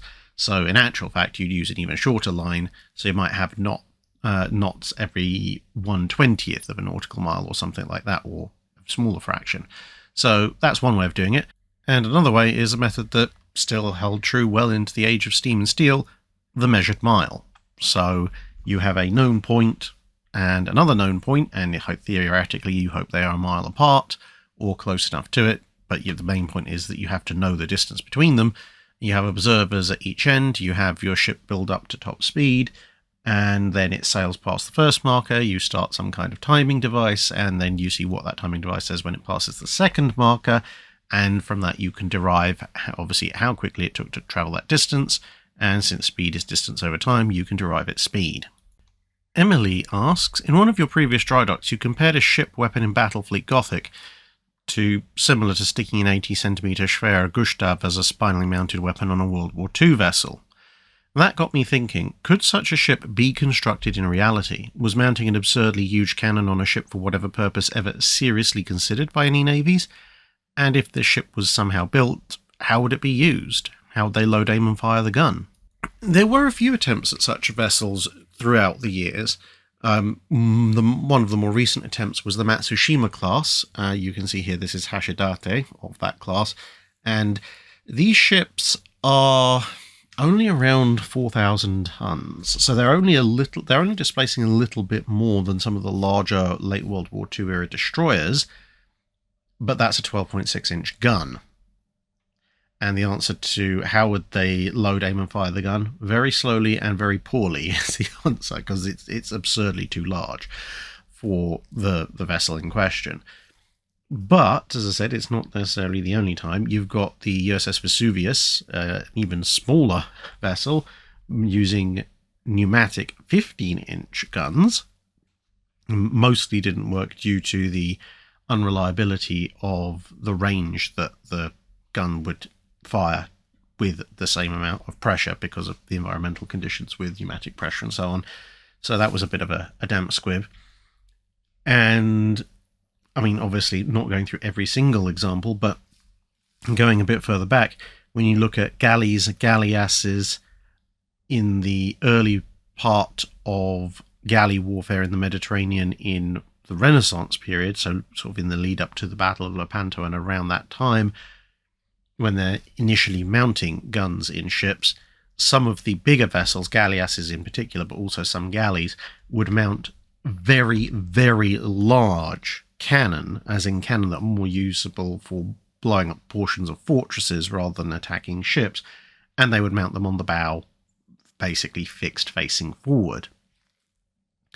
Various sail vessels, carracks, carvels, galleons, etc., sometimes would also have some bow chasers, and obviously in the age of sail we're used to bow chasers being kind of usually a medium caliber long gun, maybe a small caliber long gun used for chasing people who are running away from you, whereas back then, when ships were expected to fight all around, but obviously a forward approach meant A, you're heading at your enemy, which is good for boarding, and B, you're presenting a fairly small target area, the big forward-mounted guns would sometimes be the biggest guns on the ship, and they would actually have quite a lot of destructive power relative to all the others. This sometimes worked.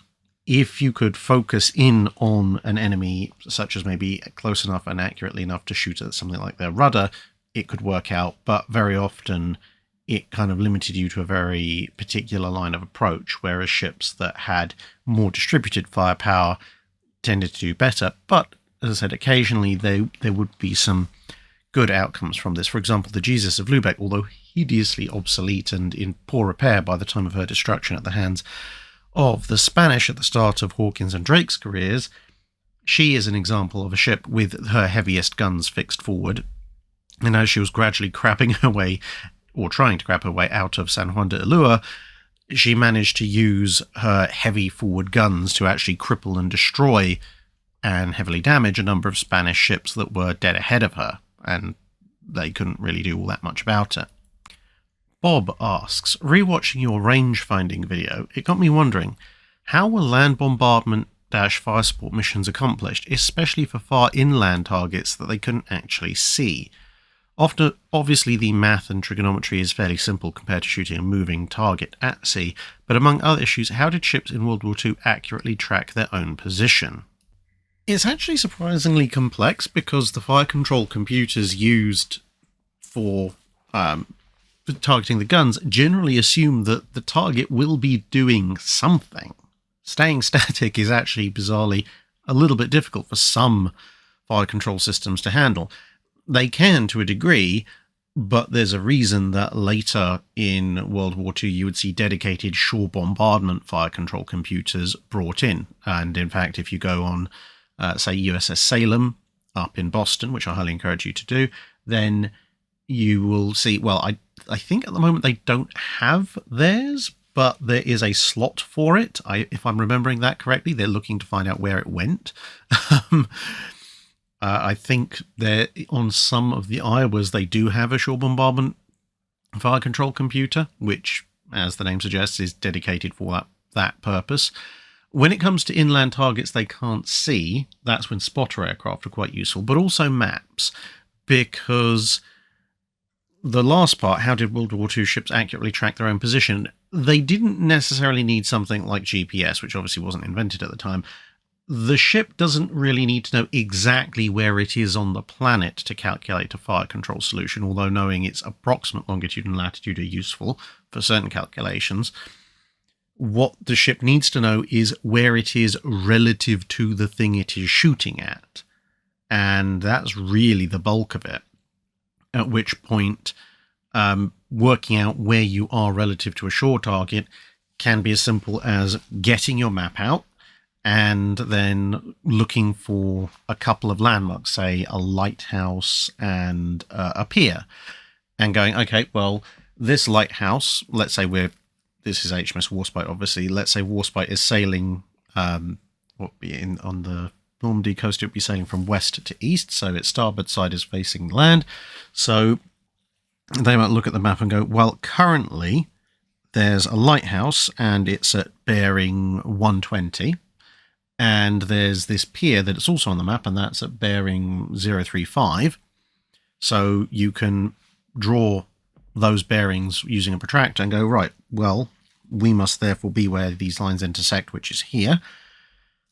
And we know that we're heading at, let's say, 15 knots on course relative to true north, 000. We're heading at course 080. So sort of that will be very, very slightly east-northeast, almost east. And then you can work out, well, in so many minutes, we're going to be here and here and here. And you can check that with relative bearings taken off of various landmarks. And once you know where you are, then obviously you can look at where your target is on the map and measure and go, okay, well, our target is at bearing 085 relative to the ship. And it is at a distance of 12 miles. Equate that into yards and tell the fire control computer, well, our target is currently 12 miles away on this bearing, relative speed 0. Well, actually, no, absolute speed 0, because relative speed 0 would be slightly different. Absolute speed is 0. This is our course and heading, and the fire control computer will say, okay, off you go. This is where you need to point the guns, and off the guns go, and hopefully you hit something.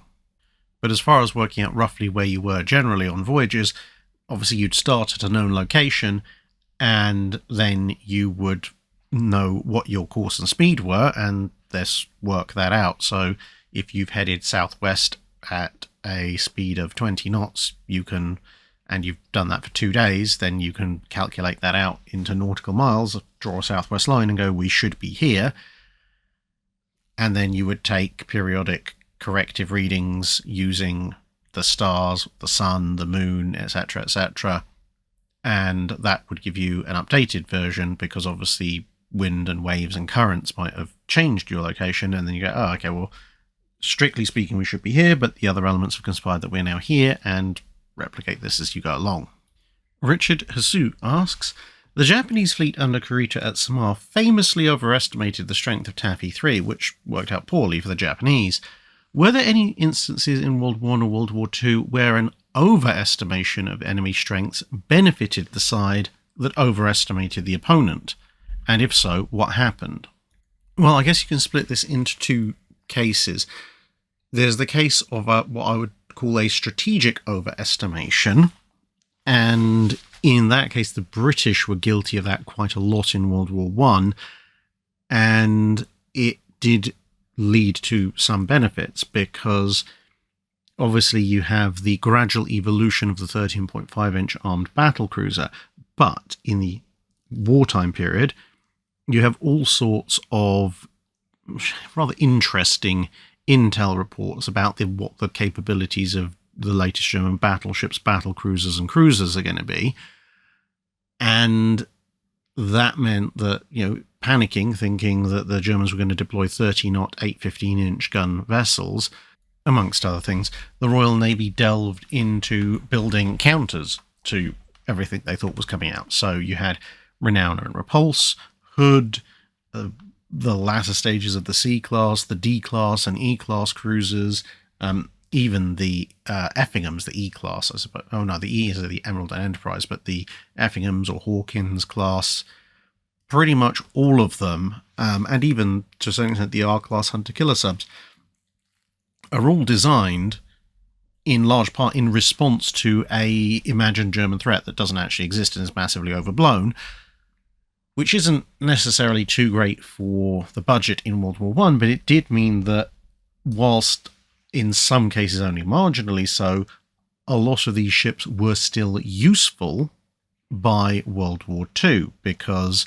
they were actually somewhat overblown for the late 1910s, which meant that if, rather than being essentially scrap-worthy by the late 1930s, with a few updates, they could at least still have some useful service life in them.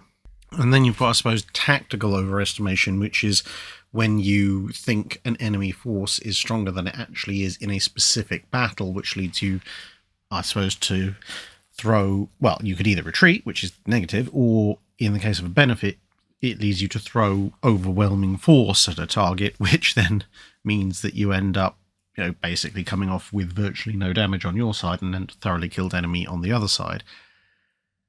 In those cases, it's always a little bit difficult to ascertain specifics, because, of course, if you overestimate your opponent and you have roughly similar or slightly less forces than what you think they have, and you can't really call them much in terms of reinforcements, you'll just leave, which obviously isn't necessarily a good thing because you're ceding the field. Whereas if you have more resources in the first place and you're trying to allocate them normally, and then you overestimate an opponent and you show up with considerably more force, because you can, then it does get a little bit of a grey zone of, are you doing this because you've overestimated your opponent, as in you think they are a lot stronger than they actually are, or are you doing this because, well, you've got the spare ships to go, so you might as well ensure that this is an absolutely crushing victory rather than a chancy one. So you could look at something like, the Battle of North Cape, a full-fledged 35,000-ton battleship, at least 4 cruisers and at least a dozen destroyers versus one 11-inch armed fast battleship and a handful of destroyers, which turn out they're not actually there. That's overwhelming force.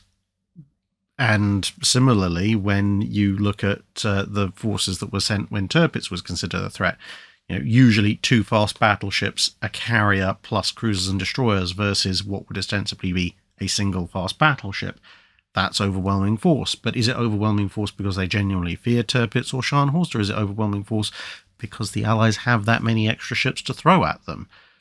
And likewise, when you look at various encounters between the US and Japanese forces in sort of mid-1943 onwards, is the US Navy throwing 5 carriers worth of aircraft at Yamato because they've massively overestimated Yamato's combat capability, or is it just the fact they have 5 carriers worth of aircraft to spare, so you might as well make sure Yamato is very, very dead? Squirrel Shaman asks, if the US Navy had decided to omit the heavily armoured conning towers on their fast battleships, where do you think the tonnage that was freed up would have been utilised? As tempting as it is to suggest more big guns, the fact is that the conning tower, being a relatively solid mass of armour, doesn't actually take up all that much space in terms of surface area footprint on a ship. So even if theoretically you could fit an extra gun or two in exchange for the conning tower, you've got to remember that conning towers typically weigh in the mid to high hundreds of tons. So that is a fair amount of space, a fair amount of weight that you could remove. But as you can kind of see from this picture of North Carolina, it doesn't really free up a huge amount of space, as I said earlier, which means that I think using the weight to add an extra gun, that's not really going to happen, and the amount of additional hull length you'd have to include an extra turret would rapidly go beyond the scope of just removing the conning tower.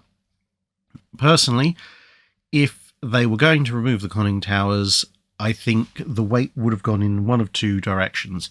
Potentially, and possibly relatively likely, it would have gone into more armour. Additional weight of armour, either deck armour or belt armour, or a mix of the two, or maybe extending armour coverage elsewhere to make the ship more secure against incoming attack, and that would have been a fairly good idea. The other potential solution, given its size, location, weight, etc., may be to slightly reposition either the superstructure or the forward guns, or both, and fit a centerline super firing twin 5-inch 38, kind of like how they did on a lot of the World War II US cruisers. Now, obviously, that would use up pretty much all of the weight that the conning tower saves, but it gives you another pair of 5-inch 38s, and of course, because they're centerline mounted, it now means you have a 12-gun broadside each side of the ship, plus some heavy anti-aircraft power that's got a full forward arc, which might also be quite useful. Or alternatively, you could shuffle things slightly forward and have that same situation, but just super firing over the rear turret, which might be a bit more economical. Baron von Dragon asks, by the time steel was ready to be used in warship construction, the day of the beautiful wooden monoliths had long passed. But if you switched from iron bracing to marine-grade steel bracing, hand-waving how the steel gets back that far, could you make a wooden ship larger, perhaps a first rate that was even larger than HMS Victoria or HMS Howe? Potentially, yes, if you kind of backdated the use of steel bracings, back into the 1830s, 1840s, give them enough time to get used to it before the late 1840s, early 1850s. How long would be a little bit of a matter of debate, though, because a lot of ships that grew to significant lengths with primarily wooden construction did start to have problems with hulls flexing. Of course, USS Wyoming, the longest wooden warship ever constructed with significant metal bracings, still had significant hogging and sagging problems and eventually came apart on itself. Orlando and Mersey, the longest wooden warships, frigates, which were then, obviously their design was adopted as the basis for HMS Warrior, they also had issues, even though they were considerably shorter than Wyoming, because they had obviously heavy gun loads. That meant they had some problems of their own. But I think, obviously, with steel, you can have either the same strength of cross-bracing with less material, or you can have the same weight and thickness of material with considerably greater strength. I think ballpark, because obviously a multi-deck ship of the line, whilst it has a lot more point loads on the various gun decks across the length of the ship, it is a greater volume internally compared to a frigate, and therefore it's a slightly more rigid structure if you can properly reinforce it. My ballpark engineering estimate would be that if you had good quality steel bracing and you used it extensively in the construction of a 3-decker ship of the line, I think you could probably push towards maybe 330 to 350 foot at the absolute maximum. You go much beyond that, and the stresses and the strains are just going to rip the thing apart, in my opinion. But that would put you at almost about 100 foot longer than HMS Victoria, as seen here, and would mean you'd get into the top 10 longest known wooden ships. I mean, you'd be a long way behind the Wyoming at 450 feet, but probably considerably more likely to be intact at the end of it. Salamin Shakia 93 asks, what exactly is Fisher's Baltic plan? I've watched a video from Old Britannia on this plan that was somewhat different from what is often stated, and this version of the Baltic plan makes me interested. I'd like to hear your thoughts on this version of Fisher's plan, whether or not it's feasible or makes sense or something else. Part of the problem with determining what Fisher's Baltic plan is that there is no one Fisher's Baltic plan.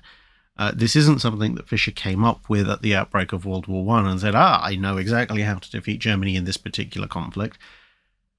Fisher was talking about actions against Germany via the Baltic for almost a decade before World War I broke out. And then once World War I did break out, he also had a couple of other iterations. So, for example, if you read his autobiography, at one stage during the war, so after it had begun, he was thinking about sending in a large amount of British shipping into the Baltic to, seize access to the Baltic and then move a large contingent of Russian troops onto Germany's northeastern shores, with the BEF or other elements of British troops being used elsewhere.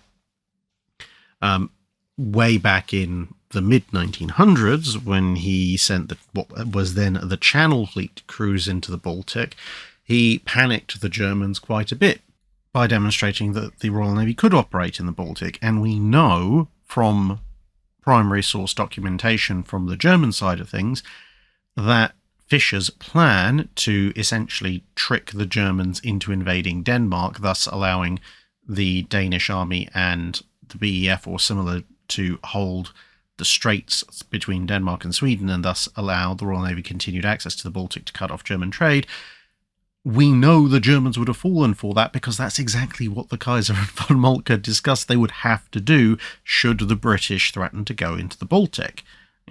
They were absolutely adamant that the only way to defend Germany against that kind of threat would be to seize Denmark, whether they wanted to or not, which of course would divert German troops from the Western Front and cause all sorts of issues for the Germans, especially if they are unable, through lack of sea superiority, to take the various islands in the Great Belt and the Sound, which the areas of Denmark, the islands to just the east of the mainland Denmark, which they need to control to stop shipping entering the Baltic. But then at other times, particularly around the start of the First World War, the Fisher's Baltic plan isn't to put large amounts of British capital ships from the Grand Fleet into the Baltic. It's instead to build a completely different fleet, which would go into the Baltic to, as the video from Old Britannia, which is based on a much longer lecture by Professor Andrew Lambert, as that information suggests, would be to cut German trade with Sweden, which would impact German industry. And we know German industry was struggling anyway under the British blockade. And this would be in combination with tying them up in Denmark, plus potentially causing issues for the high seas fleet because the deployment to the Baltic had a very high number of destroyers and submarines planned for it. So this wasn't a case of the Courageouses going up against the high seas fleet.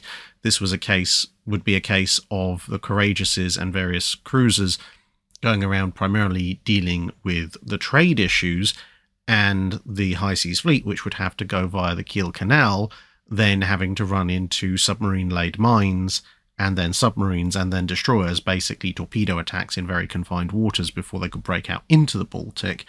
And because that would be a multi-layered staged defence, if it looked like it was going badly, then depending on the position of the rest of the fleet, they could either withdraw via the Straits, or they could drop back further into the Baltic and occupy themselves by basing out of Russian ports for a while. But of course, if Germany does send significant portions of the high seas fleet that way to try and deal with the Baltic, they're denuding the North Sea, which leaves the Royal Navy free to use the Grand Fleet more freely.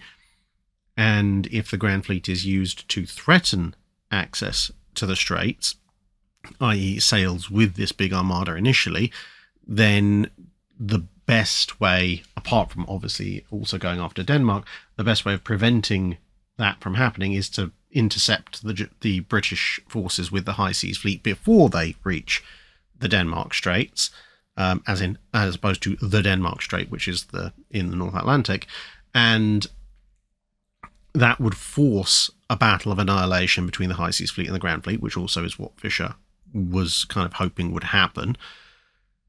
So that's kind of Fisher's early World War I idea of what the Baltic Plan is, which is somewhat distinct from his pre-World War I plans and somewhat distinct from what he wrote as his sort of mid-World War I plan. So it's a constantly evolving thing.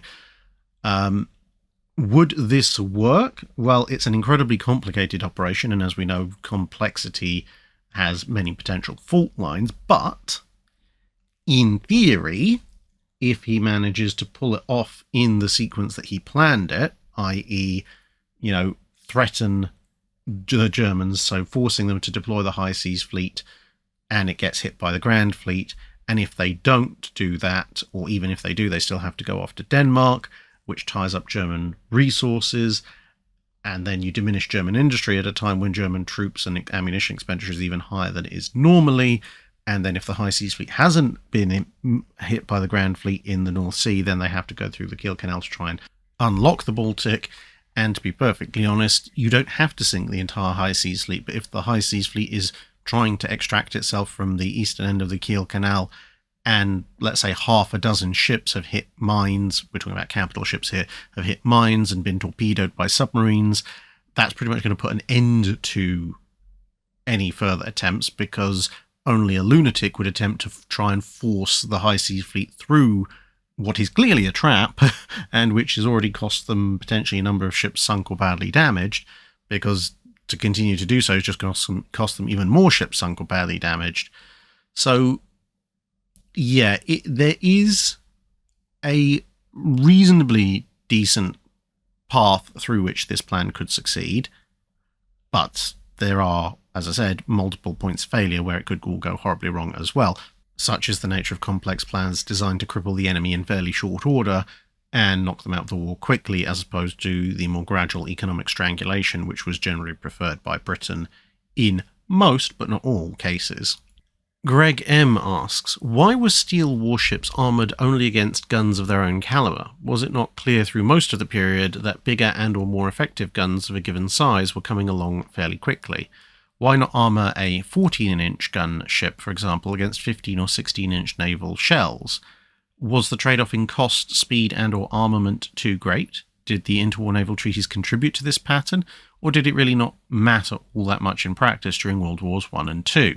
So a related question has been answered earlier in this Drydock, so I guess refer to that a little bit.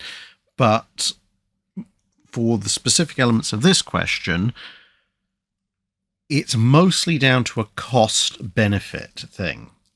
Because if you armour a ship, let's say, as you said, armed with 14-inch guns, so a US standard class, let's say, against, say, 16-inch gunfire, when no one has 16-inch guns, one, that ship is going to be a lot larger and a lot more expensive, which means you can have fewer of them, and just numbers do have a quality all of their own, for obviously a given amount of money that Treasury is going to give you. The other problem is also getting the money in the first place, because your Treasury might turn around and say, well, why are we expending all this money on a ship that's armoured against guns that don't exist yet? That seems stupidly wasteful.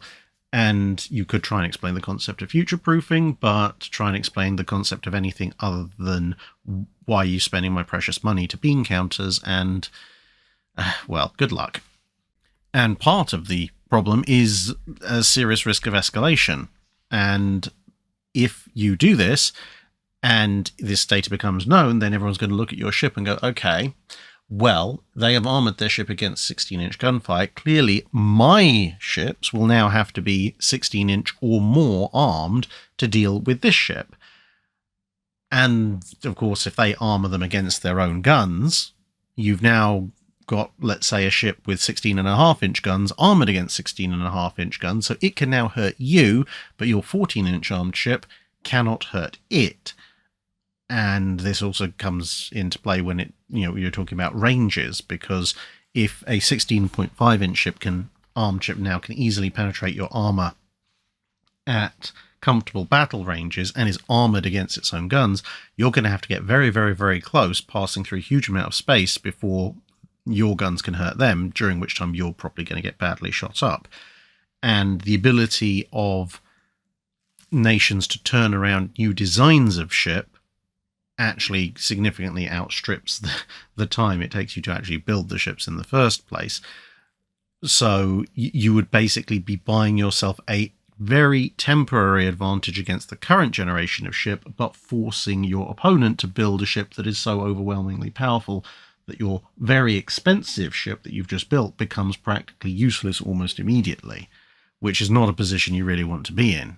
Whereas if you build ships that are armoured against your own guns, it kind of encourages your enemy, for economy reasons and for various other reasons, to just try and make tweaks to something that's roughly in the same ballpark, maybe more guns, maybe very slightly bigger guns, and very slightly bigger guns, whilst, at whatever the battle range you think is going to be, might be able to penetrate your belt. If they're only slightly bigger, you can look at moving slightly further away, and you've regained a modicum of protection. And the additional range can be compensated for by increasing the elevation of your guns, for example, so that you can shoot further and perhaps rely on plunging fire, and so on and so forth.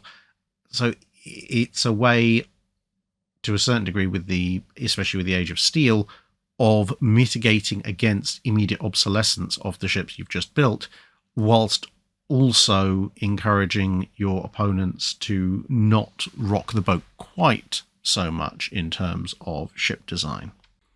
And if your enemy's a little strapped for cash and maybe can't compete with you completely economically by sort of dominating you by building much larger ships, well, what's to stop them building similar ships, at which point you both have 14-inch gun ships, but their armour protects them against 16-inch guns, so you've now kind of almost gone all the way back to the 1870s and thinking of ramming, because you can't hurt each other with gunfire. Snowstalker36 asks, did any Pearl Harbor survivors manage to be in Tokyo Bay at the end? From what I can tell, 2 ships that were present at Pearl Harbor seem to have also been present in Tokyo Bay at the surrender, and that would be USS West Virginia in substantially different condition to what she was left in at the end of December 7th, 1941, and the light cruiser, surprisingly, USS Detroit, which seems to have showed up in both instances. Every other ship involved doesn't seem to have been at one or the other. Lord Quack, King of the Ducks, asks, on Battleship New Jersey's channel, Ryan did a few videos on the SS United States. In one of them, he mentioned the engines were Iowa type, which contributed to its top speed. I know that in the liner era, many ships were built with secondary military purposes in mind, such as having reinforced deck locations that allowing for guns to be mounted. However, I haven't heard anything about navies sharing their engine technology. Was this something which regularly occurred, where navies would share mechanical systems with liners, or is SS United States an oddity in this regard? And if she is unique, why didn't more navies help liners in this fashion? As it seems that if the ships were called up for war, having a standardized set of mechanical gear would greatly simplify logistics. It's not something that occurred regularly, but the SS United States is a little bit of a special case in that it was explicitly built in close cooperation between the commercial entities that would operate her and the United States Navy, whereas subsidies and certain accommodations had been made in previous liners. This was a very, very close cooperation. She was supposed to be easily convertible to a troop ship. She was much more heavily compartmentalized than the average liner, and that meant that, amongst other things, her power plant, her engines and boilers, had to be subdivided up in the way that warships would be, rather than in a much more open area the way that most liners of the time would be. At which point it would make sense that a similar power plant would be used. And in this particular case, there are a lot of similarities, because two of the Iowas, including New Jersey, use 4 Westinghouse steam turbines, and 4 Westinghouse steam turbines is what's found in the United States, the USS United States, that is. And all the Iowas use 8 Babcock and Wilcox boilers, and so does the United States, albeit that the USS United States boilers run at a lot higher pressure than the Iowas do, and thus, running at higher pressure, it generates considerably more shaft horsepower, which makes the SS United States a considerably faster vessel. Interestingly, the total power output of the SS United States is somewhere between that for the Midway class, which uses slightly higher pressure, but not quite as high pressure as was found in the United States, and then the planned USS United States, as opposed to SS United States, planned carrier that never went anywhere, which was supposed to have a bit more shaft horsepower, and the Forrestal class, which were actually built, which also have slightly more shaft horsepower. But considering that the Forrestals are laid down a couple of years after USS United States and the Midways are laid down a few years before, it seems a kind of a natural point. And the thing is, you've got to remember that the gear turbines and the boilers are commercial units from Westinghouse and Babcock and Wilcox. Technically speaking, there's nothing to prevent anybody building a ship, buying them and putting them in. They're not in-house things. That, you know, they're not developed solely for, by, and owned by the Navy.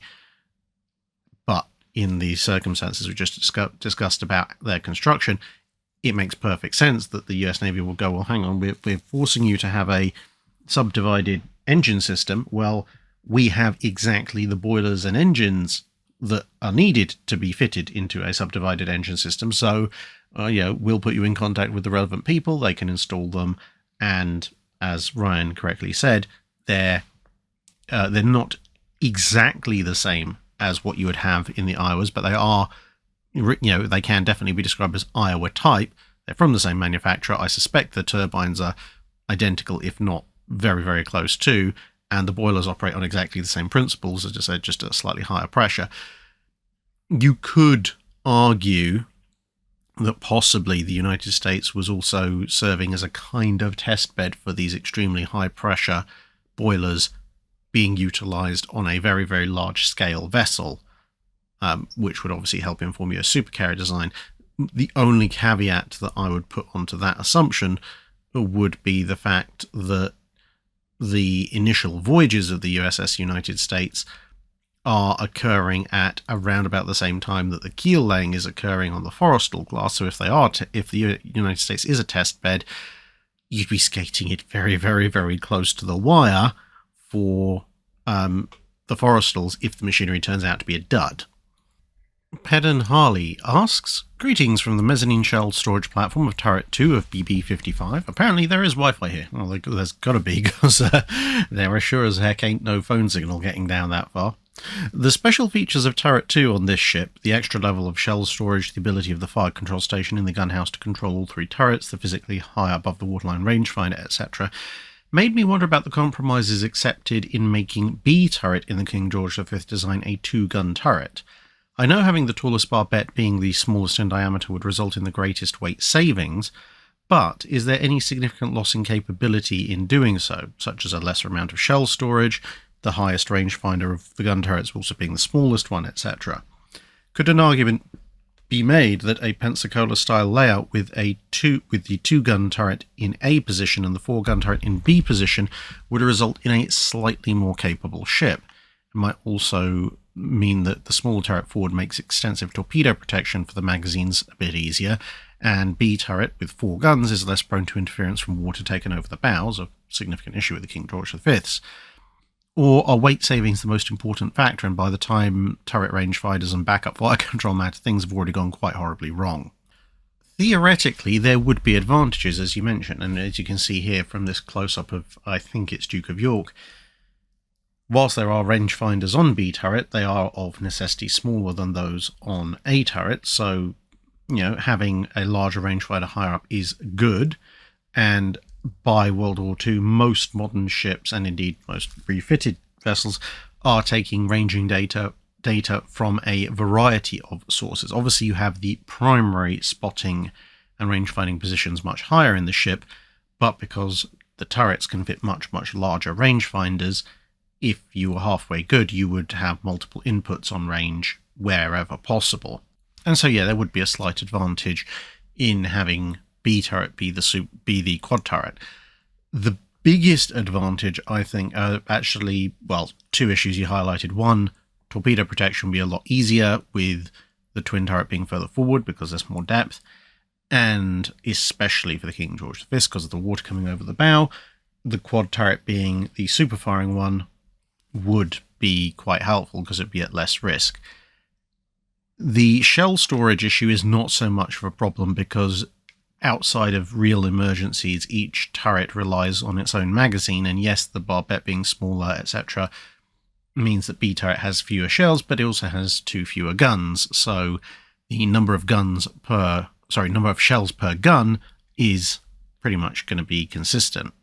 But unfortunately, or fortunately, depending on how you look at it, weight savings ultimately were the key driver of King George V even having a twin gun turret in the first place, at which point the desire to come in at under 35,000 tons standard displacement means that, by making B turret a twin, because you're also saving that extra height, you can see the scale of the men there, you're saving that extra height of a larger barbette, and therefore the ship's becoming more stable as well as significantly lighter. That is what they reckon would get them under 35,000 tons.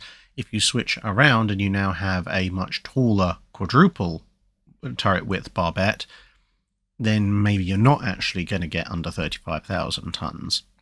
And of course, if you didn't have to worry about that restriction, or the British were prepared to play a little bit fast and loose with the displacement and maybe go for 35,500 tons or anything, then B turret would have been another quad anyway. Reichspear Minister asks, with the US being the only large power in World War II to be able to substantially iterate and construct ship designs that would manage to see combat and be able to learn from their deployment as a result, as opposed to other powers which are mostly having to use pre-war designs, what did they learn in terms of ship design and ship technology, layouts, boilers, hydrophones, and so on, apart from, better radar is more hits and more DACA in the air means less Japanese occupying the same airspace? And did any of this stick after World War II? If yes, what did stick in the period that the channel covers?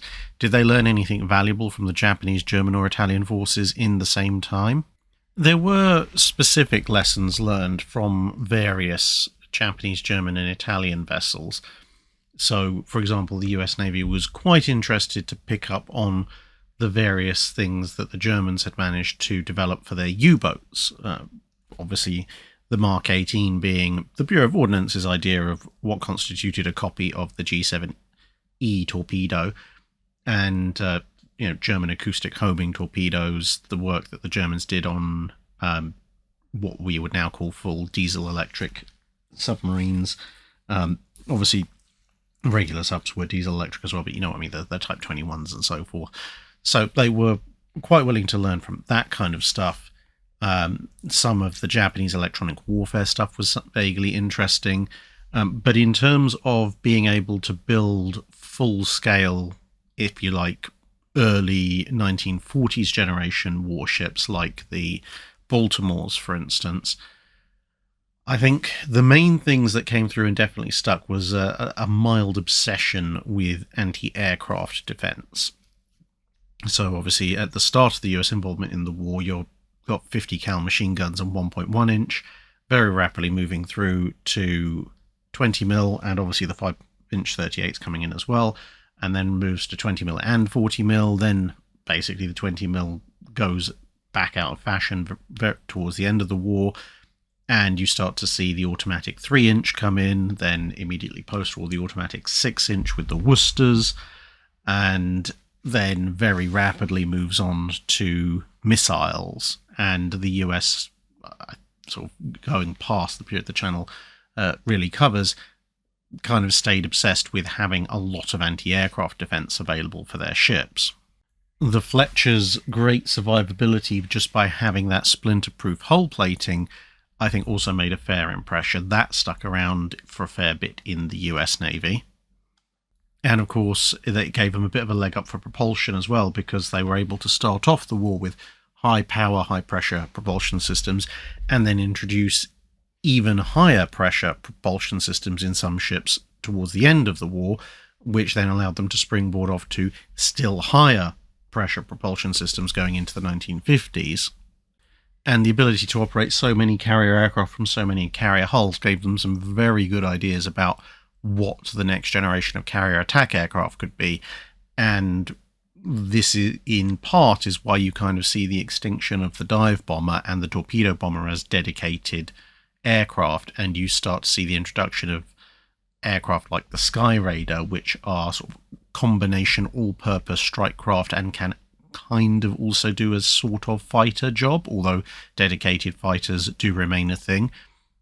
And in that respect, they, again, they have a little bit of a leg up over some of the other navies. The Royal Navy does crib a few lessons from the US Navy, but when you look at, say, the late 1940s and early 1950s, jets aside, where the Royal Navy, thanks to being part of the British Armed Forces, has a certain degree of advantage going, at least as long as the British lead in engine technology lasts.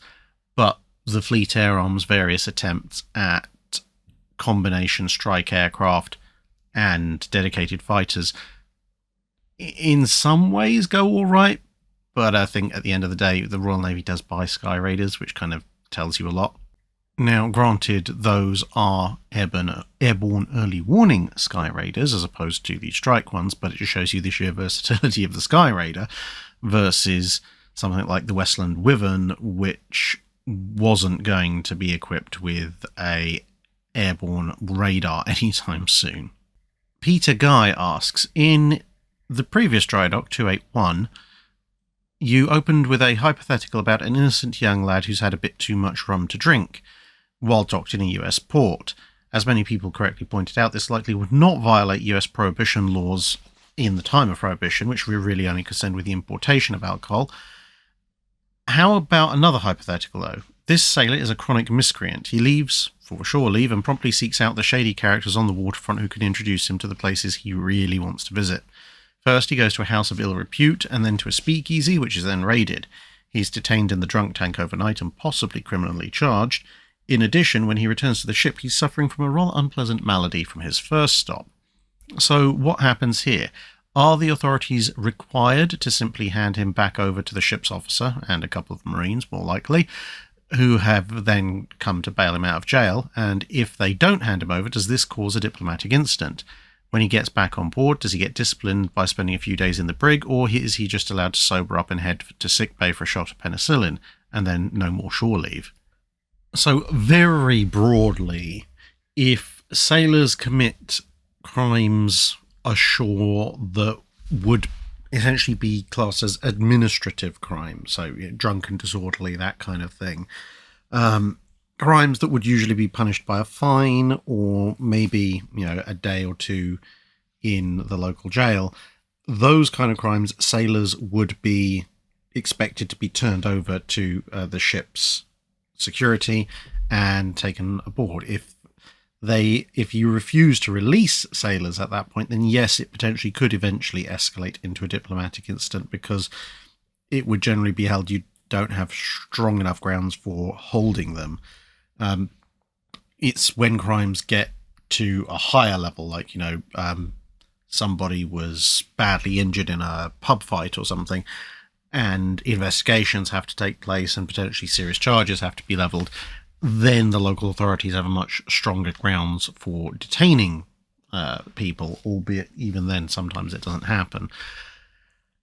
But in this kind of case, where, guy's managed to get himself an STD and stuck in the drunk tank, he's going to get hauled back onto the ship. He's going to get dressed down and treated, because you don't want that kind of thing spreading through various methods. But if he's brought the Navy into a bit of disrepute, he's gotten himself into a bit of trouble, he will be facing some form of punishment aboard the ship, more than likely. and then it'll be back to duty, albeit with perhaps a bit of a reputation, especially if he has to keep using the red seat, so to speak.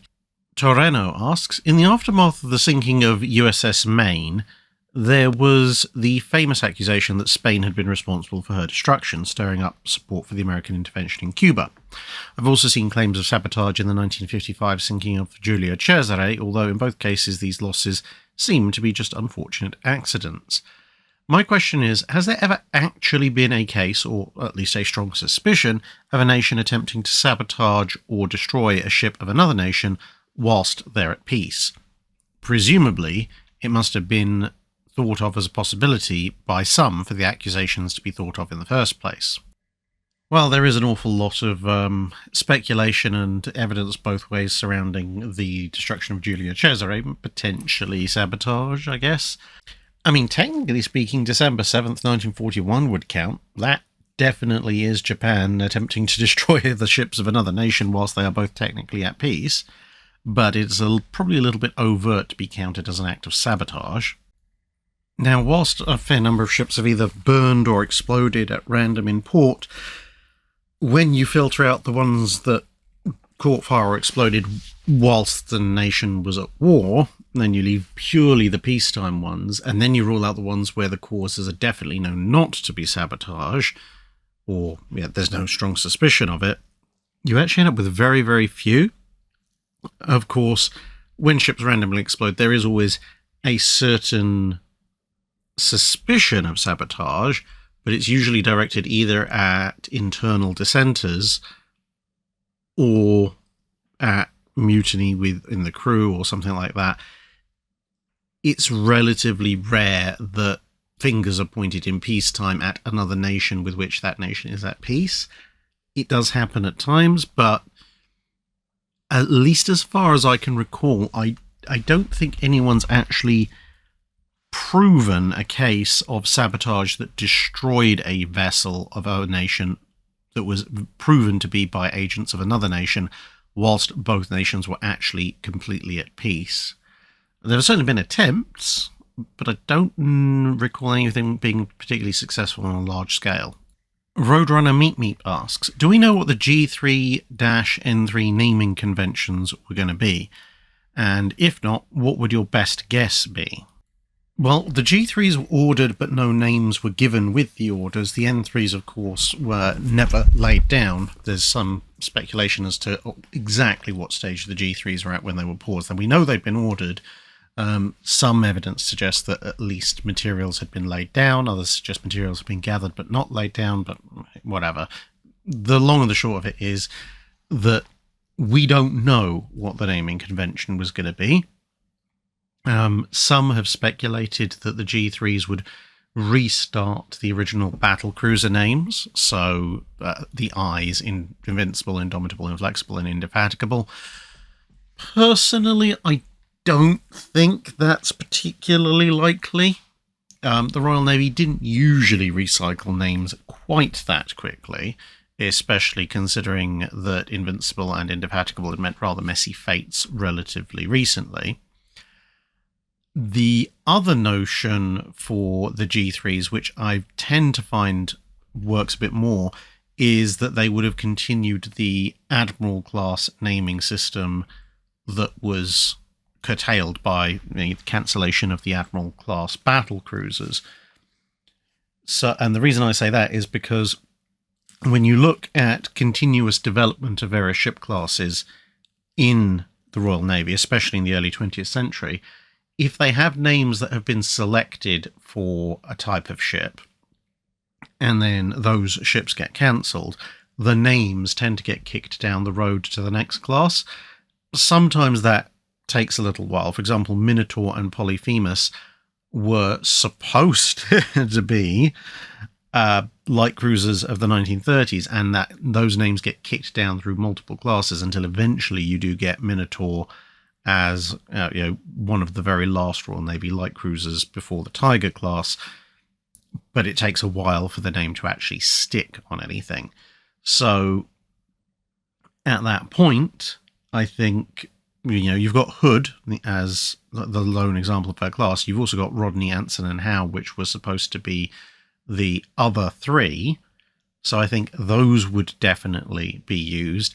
And then, well, as we can see with the Nelson class, that they ended up using Nelson and taking Rodney from the list. So I think Nelson, Rodney, Anson, and Howe, i.e. a second Admiral class with Hood just being a one-off, is probably the most likely out of all the speculation. The N3s are even more of a problem because the Royal Navy, if you're looking for immediate past precedent, had both gone with complete mashups with the QEs, Queen Elizabeth, Warspite, Barham, Valiant, and Malaya.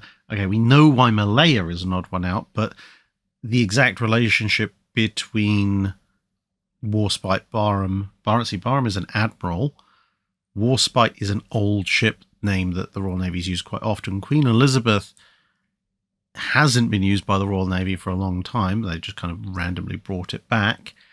And then Valiant is, again, a good name, similar to Warspite, but, somewhat randomly thrown into that pick. Whereas with the R class, immediately afterwards, they're all names that begin with R. It has been suggested that perhaps they would be named after the patron saints of the four main constituents of the United Kingdom. So that'd be St. Patrick, Ireland, St. George, England, St. Andrew, Scotland, and St. David for Wales. And whilst there have actually been Royal Navy ship names with Royal Navy ships with each of those names, they are very rarely used, and it would be extremely unusual, I think, to do that.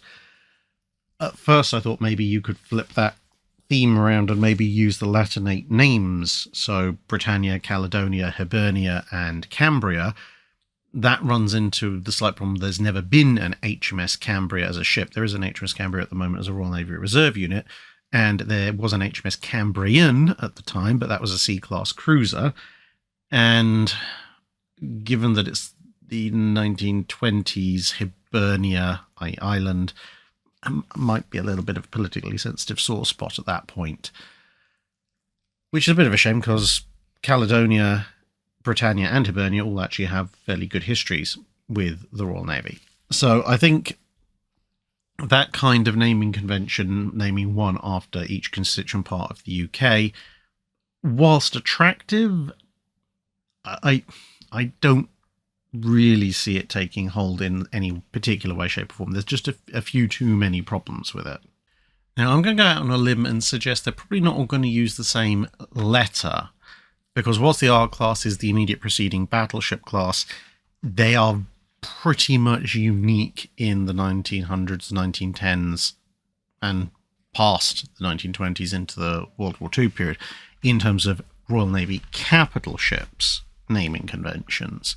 So I'm going to go even further out on a limb and suggest that given the politics of the time and the fact the Royal Navy definitely wanted to make an impression with the N3s, and given the step change the N3s would represent compared to all previous capital ships, I'm going to suggest that they would take a fairly aggressive approach as well as using a signifier. So I would, if it was up to me, go with Dreadnought, again, because Dreadnought's just gone out of service. So, it's a good name and it also signifies the step up that they represent. And then go with Devastation, Thunderer, and Vengeance, all of which are names that are available and are pretty aggressive. And, when put up with Dreadnought, you call a bunch of 18-inch armed ships that, you are sending quite a powerful message about not messing with the Royal Navy. Primark359 asks, recently I learned about the unopened letters to the crew of the Galatée, which was captured by the British Navy on April 8, 1758. What do we know about the circumstances of her capture? Is it safe to assume the surviving crew was paroled back to France eventually? Do you think these letters will help significantly in the understanding of the experiences of French sailors of the period, or are they, as a group, already fairly well documented? I couldn't find a picture of this particular Galatée, so have a picture of her successor, which was also a frigate, just very slightly larger. So the circumstances of her capture was that she was part of the escort of a French convoy, which included privateering vessels acting as escort as well, when the convoy was attacked by several British vessels. It was attacked by HMS Pluto and HMS Proserpine, which were smaller vessels, and also the 70-gun third-rate HMS Essex. And, well, Essex would actually go on to be lost the next year at the Battle of Quiberon Bay, but at this point, she was properly old. I mean, she'd been launched in 1679, so in 1758 she was a year shy of being 80.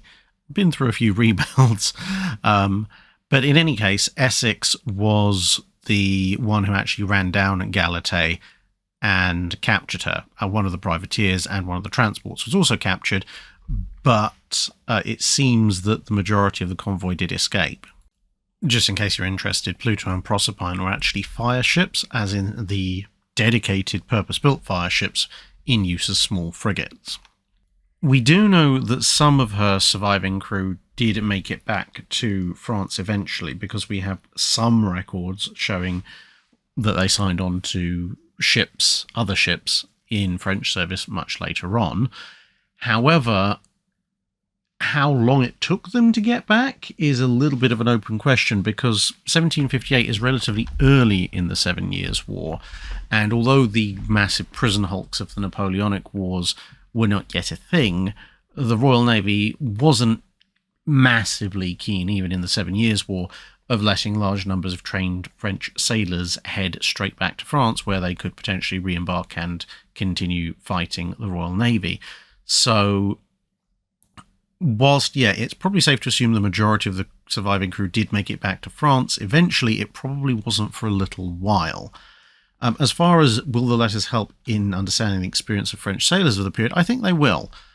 We do know something about their experiences because much was written at the time. However, this is a very useful microcosm because it's a whole collection of letters, all to a bunch of crewmen of various ranks, ages, etc., on a single vessel from a single time period, and not only gives a reasonably decent idea of what was happening at the time for them, well, they're in prison, shockingly, but also how this was affecting people back home and what they were doing about it.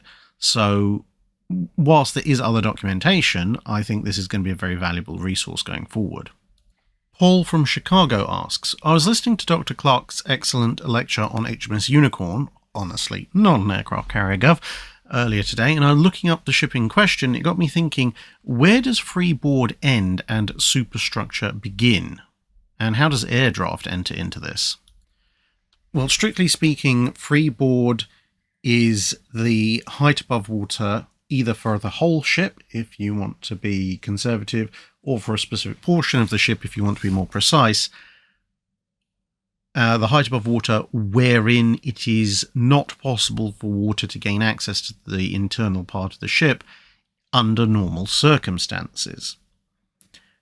And technically speaking, anything above that could be considered superstructure, as long as it meets a few other definitions, because obviously, a turret is above the freeboard level of the ship's bow, let's say if it's a forward turret, but you'd be stretching things to describe a turret as superstructure, at least by more common definitions of the word.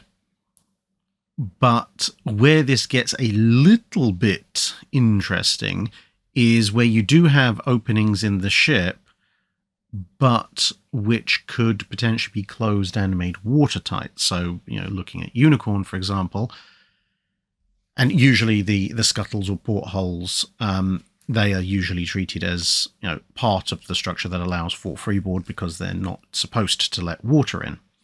So if you look at Unicorn here, in her current state as of this photograph, her freeboard is, well, it's not particularly low because she is so ridiculously tall, but it's relatively low compared to the level of the flight deck because her freeboard would just be, roughly speaking, 2 decks above the water, because as you can see, you've got a lot of side panels open. You can see at the front panel there's a bunch of men crowded around.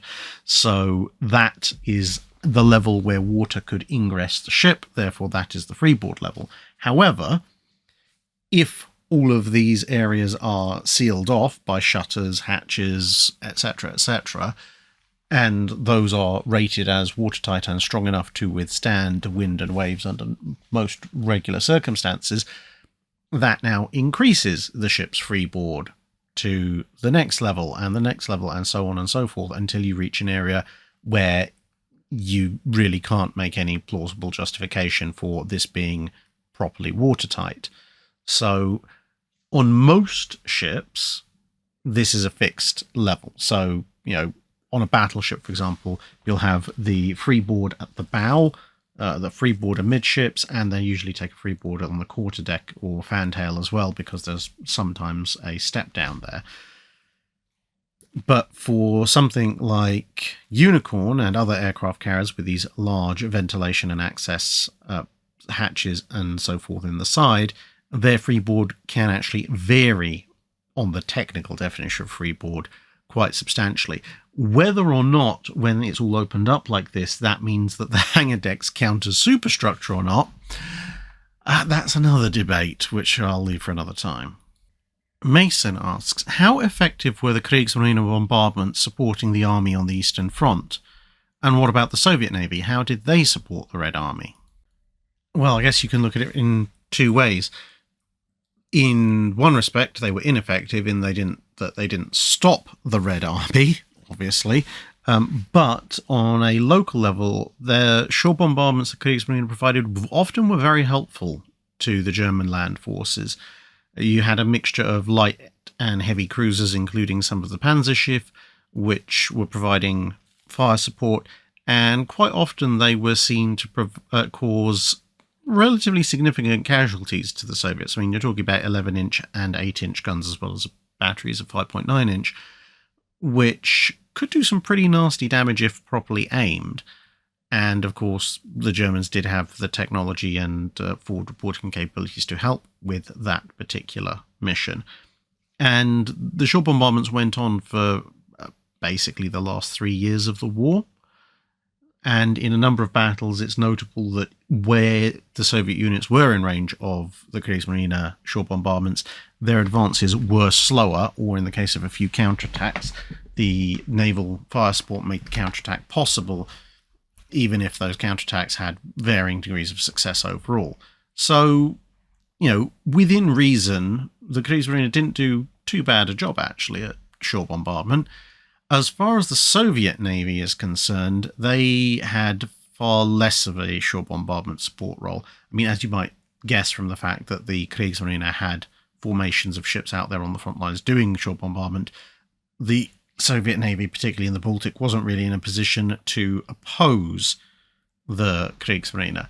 The majority of Soviet ships that would have been big enough and mean enough to try, especially the Ganguts, had mostly been either destroyed, knocked out, or driven off during the initial German advances, and they weren't really in a state to try their luck coming back again.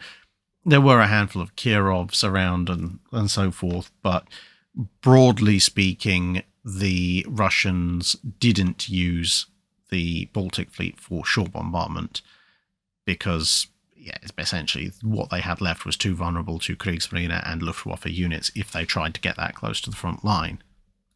George Robert asks, back in Patreon Drydock 274, talking about British battleship fuel efficiency, you said in the middle part of World War II the British were having to use a substandard fuel mixture.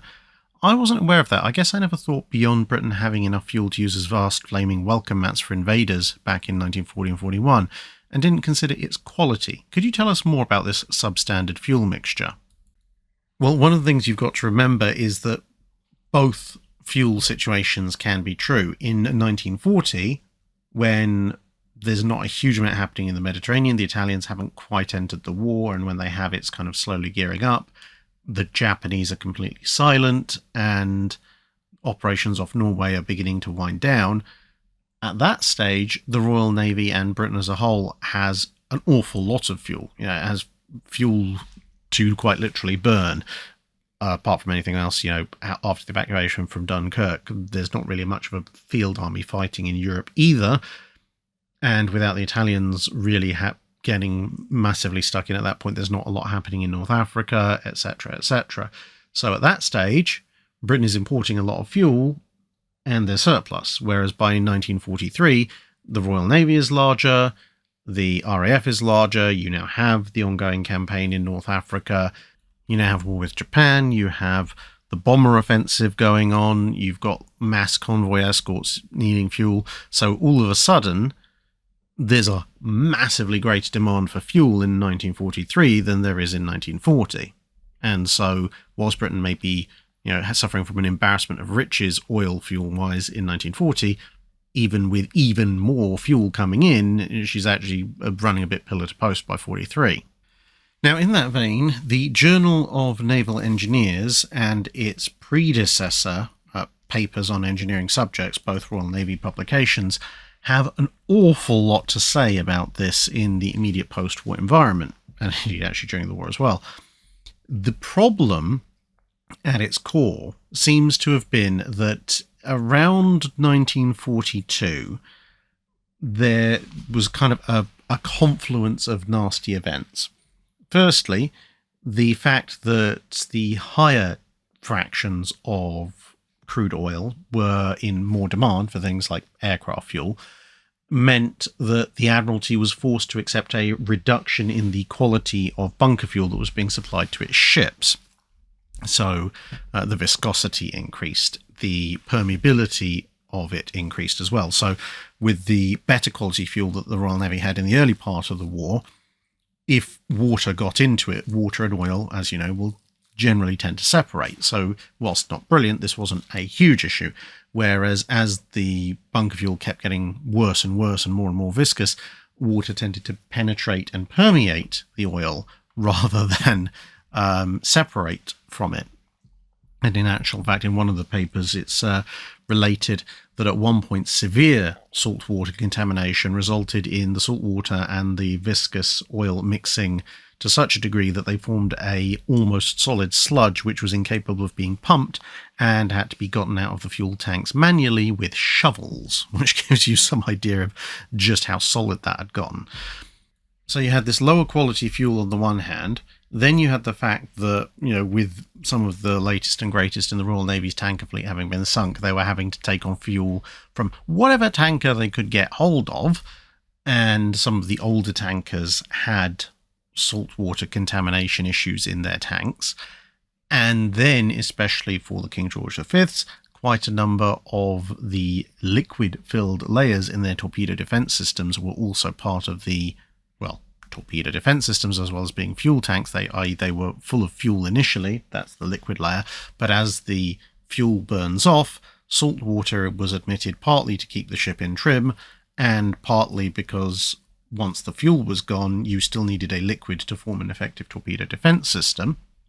But when you combine that with this much worse quality fuel oil that's sucking up the seawater that's entering, various analysis showed that whilst the pre-war Admiralty standard for acceptable fuel oil was 0.5% or less saltwater contamination, some bunkers of cruisers in King George V class battleships were being tested and showing as much as 11 to 12% saltwater contamination relative to oil. So you've got more poorly burning lower energy oil in the first place, and potentially over 10% of it is saltwater. To be honest, it's something of a miracle the stuff still burned at that stage, but of course it's going to therefore burn much less efficiently on multiple grounds, as we've just discussed, and because it's burning impurely and imperfectly, it's also causing a lot of things like carbon deposits and other clogs and build-ups, which are further degrading the quality of the engines. So, yeah, a whole range of problems that, to be fair, these papers go on to explain a multiplicity of fixes that were applied to try and address this, but fundamentally you have a product that is not going to give you anywhere near as much energy, anywhere near as efficiently as pre-war and even mid-war fuel oil, at which point your engineering efficiency of your ships is going to drop massively in terms of amount of fuel burned for a given amount of speed or particular range. Tug Trash 88 asks, I watched a video on the Opium Wars and the Boxer Rebellion in China. In it, the narrator mentioned the predominantly Indian crews of Royal Navy ships on multiple occasions in these conflicts. What would the demographic makeup of the Indians generally have been, being such a large and diverse country as it is already, and back before India and Pakistan had split? It got me wondering, would the Indian sailors have been more Hindi or Muslim? Would they have primarily come from specific parts of the country and colony, or from all over? And if they were mostly Hindi, would they have come from a specific caste? Were there a lot of Indian volunteers, or were they mostly press-ganged? Or did the documentary just overplay the number of Indian sailors in the Royal Navy, and there really weren't that many of them to get this kind of information? Well, this is an interesting one, to say the least. So, were there a large contingent of seagoing Indian sailors? Yes. Where were they from? Mostly Bengal. Weirdly enough, both the source of and the solution to many of the Raja's problems in India. Anyway, and as you might guess from that, being from that area, they were mostly Hindu. Now, that in the abstract is accurate. However, going from that to predominantly Indian crews on Royal Navy ships in the Opium Wars, and for some bizarre reason the Boxer Rebellion, which is half a century near enough removed from the Second Opium War, let alone the First, is complete and utter nonsense of the highest order. And I don't use that lightly. We know what the Royal Navy ships involved in the various conflicts had on board in terms of crew. You know, we have their crew listings, we have their roll books for the most part, and shockingly enough, the majority of the crew on Royal Navy warships tended to be from Britain. There was little to no Indian presence aboard Royal Navy warships. There were a few, but given the politics of the time, outside of maybe a few gunners in and so forth in the first and maybe possibly the second Opium Wars, the majority of the time, if you're going to find an Indian on board, as in someone from the continent of India, on board a Royal Navy warship in the 19th century, they're going to be a very small contingent in a relatively off-to-the-side role, like cooks and cleaners and that kind of thing, or personal servants for the officers. The majority of the crews are not going to be Indian, not by a long shot. That is completely ahistorical nonsense. Now, with that said, where, therefore, am I coming from with this large number of seagoing Bengalis for the most part? Well, in period language, these were called Lascars. Lascar eventually came to mean basically any foreign sailor aboard a ship in British parlance, but primarily and originally referred to Indian sailors. These were on merchant vessels, not Royal Navy vessels. And apart from anything, an awful lot of the ships that showed up for the Opium Wars, and especially for the Boxer Rebellion, were not based in India. So, they commissioned with their crews back in Europe and were sent over to be stationed in various areas, and then obviously moved on to various incidents in China. This, incidentally, is Barfler, one of the ships that was involved in the Boxer Rebellion. Now, if I was being charitable, I could potentially see a very narrow gap through which this kind of confusion may have arisen on behalf of the narrator of whoever made this video that you're referring to. Albeit that the weird conflation of the Opium Wars and the Boxer Rebellion makes me less inclined to be charitable, because it definitely would not have been the case for the Boxer Rebellion, but potentially maybe more so for the Opium Wars. And that confusion could be twofold. Firstly, Indian sepoys, or Indian soldiers, were extensively used in the Boxer Rebellion alongside regular British troops, but obviously ground troops transported by ship does not make them the crew of that ship. And obviously mostly they're going to be on transport vessels, not necessarily on the warships, although some troops were transported by warships. But back in the Opium Wars, you have the East India Company, and the East India Company does have its own navy. Nemesis which is actually part of the East India Company, often misattributed as HMS Nemesis, actually HEIC Nemesis. Nemesis is one of those ones that doesn't have a predominantly Indian crew because she's built, commissioned and sails pretty much from England, so shockingly enough has a mostly British crew. But a good chunk of East India Company vessels, which either, certainly in the time of the Opium Wars, they do have a number of sort of actual warships, as well as a bunch of fairly heavily armed merchantmen, which can double as warships, especially when your main opposition is Chinese junks. Those were actually substantially crewed by Indian sailors, with a smattering of British sailors and a British officer corps in charge. So, again, if I was being very charitable, I could potentially see a case where somebody has looked at the East India Company ships involved, and because some of them were involved in the shooting, may have concluded that they were warships, and then figured out that, well, these ships do actually have majority Indian crews and run with it, but it would be a case of incredibly sloppy research misattributing East India Company private vessels as being, fully titled HMS, insert name here, warships of the Royal Navy. And to be honest, if your research is that sloppy, I'm less inclined to be charitable generally. So yeah, sorry to whoever it is who made that video, but just from a completely historically accurate perspective, no, Royal Navy ships involved in those three weirdly conflated conflicts were not predominantly Indian. And if I sound a little bit more ticked off than usual about this particular question, or at least the video that originated the question, that's because I've noticed more and more in recent years, people have this bizarre tendency to suddenly try and appropriate random bits of history and suddenly make it all about insert their favourite ethnic, political, social, whatever group, apropos of completely and utterly nothing, or some very, very shoddy research, which is incredibly irritating because this is the kind of stuff that's, it's not difficult to disprove. It's been known for literally centuries since this stuff happened.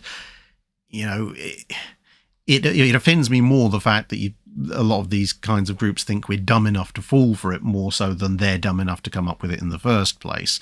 Because honestly, if you're going to try and pull the wool over my eyes over something, at least either do a good job of it or select something that has got some question marks hanging over it.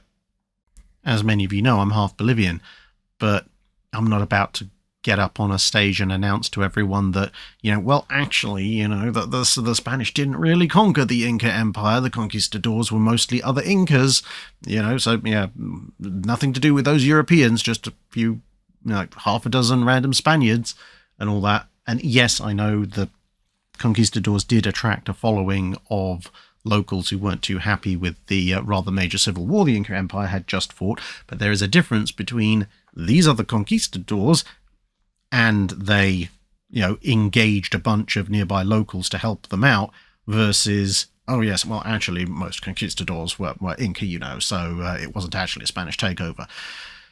Which is unfortunately a ridiculous non-parody of a situation you do occasionally find with some slightly deranged lunatics. Anyway, moving on.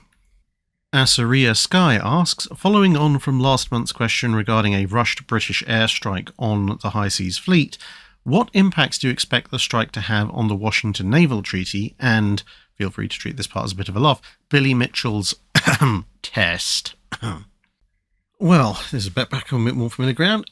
I think if the Sopwith Cuckoo Swarm managed to successfully sink or badly damage a good portion of the High Seas Fleet at the end of World War I, it's obviously going to massively increase the importance of aircraft carriers in the Washington Treaty negotiations, because when the Washington Treaty is being negotiated, everyone appreciates that aircraft carriers are definitely a thing, that they're definitely useful, that they can potentially be used for scouting, recon, maybe hurting the odd ship here or there, but the arguments that are happening internally in the various navies over their actual utility, well, they pretty much continue through the entire interwar period. So you see, in the run-up to and entering even World War II, there's still significant questions over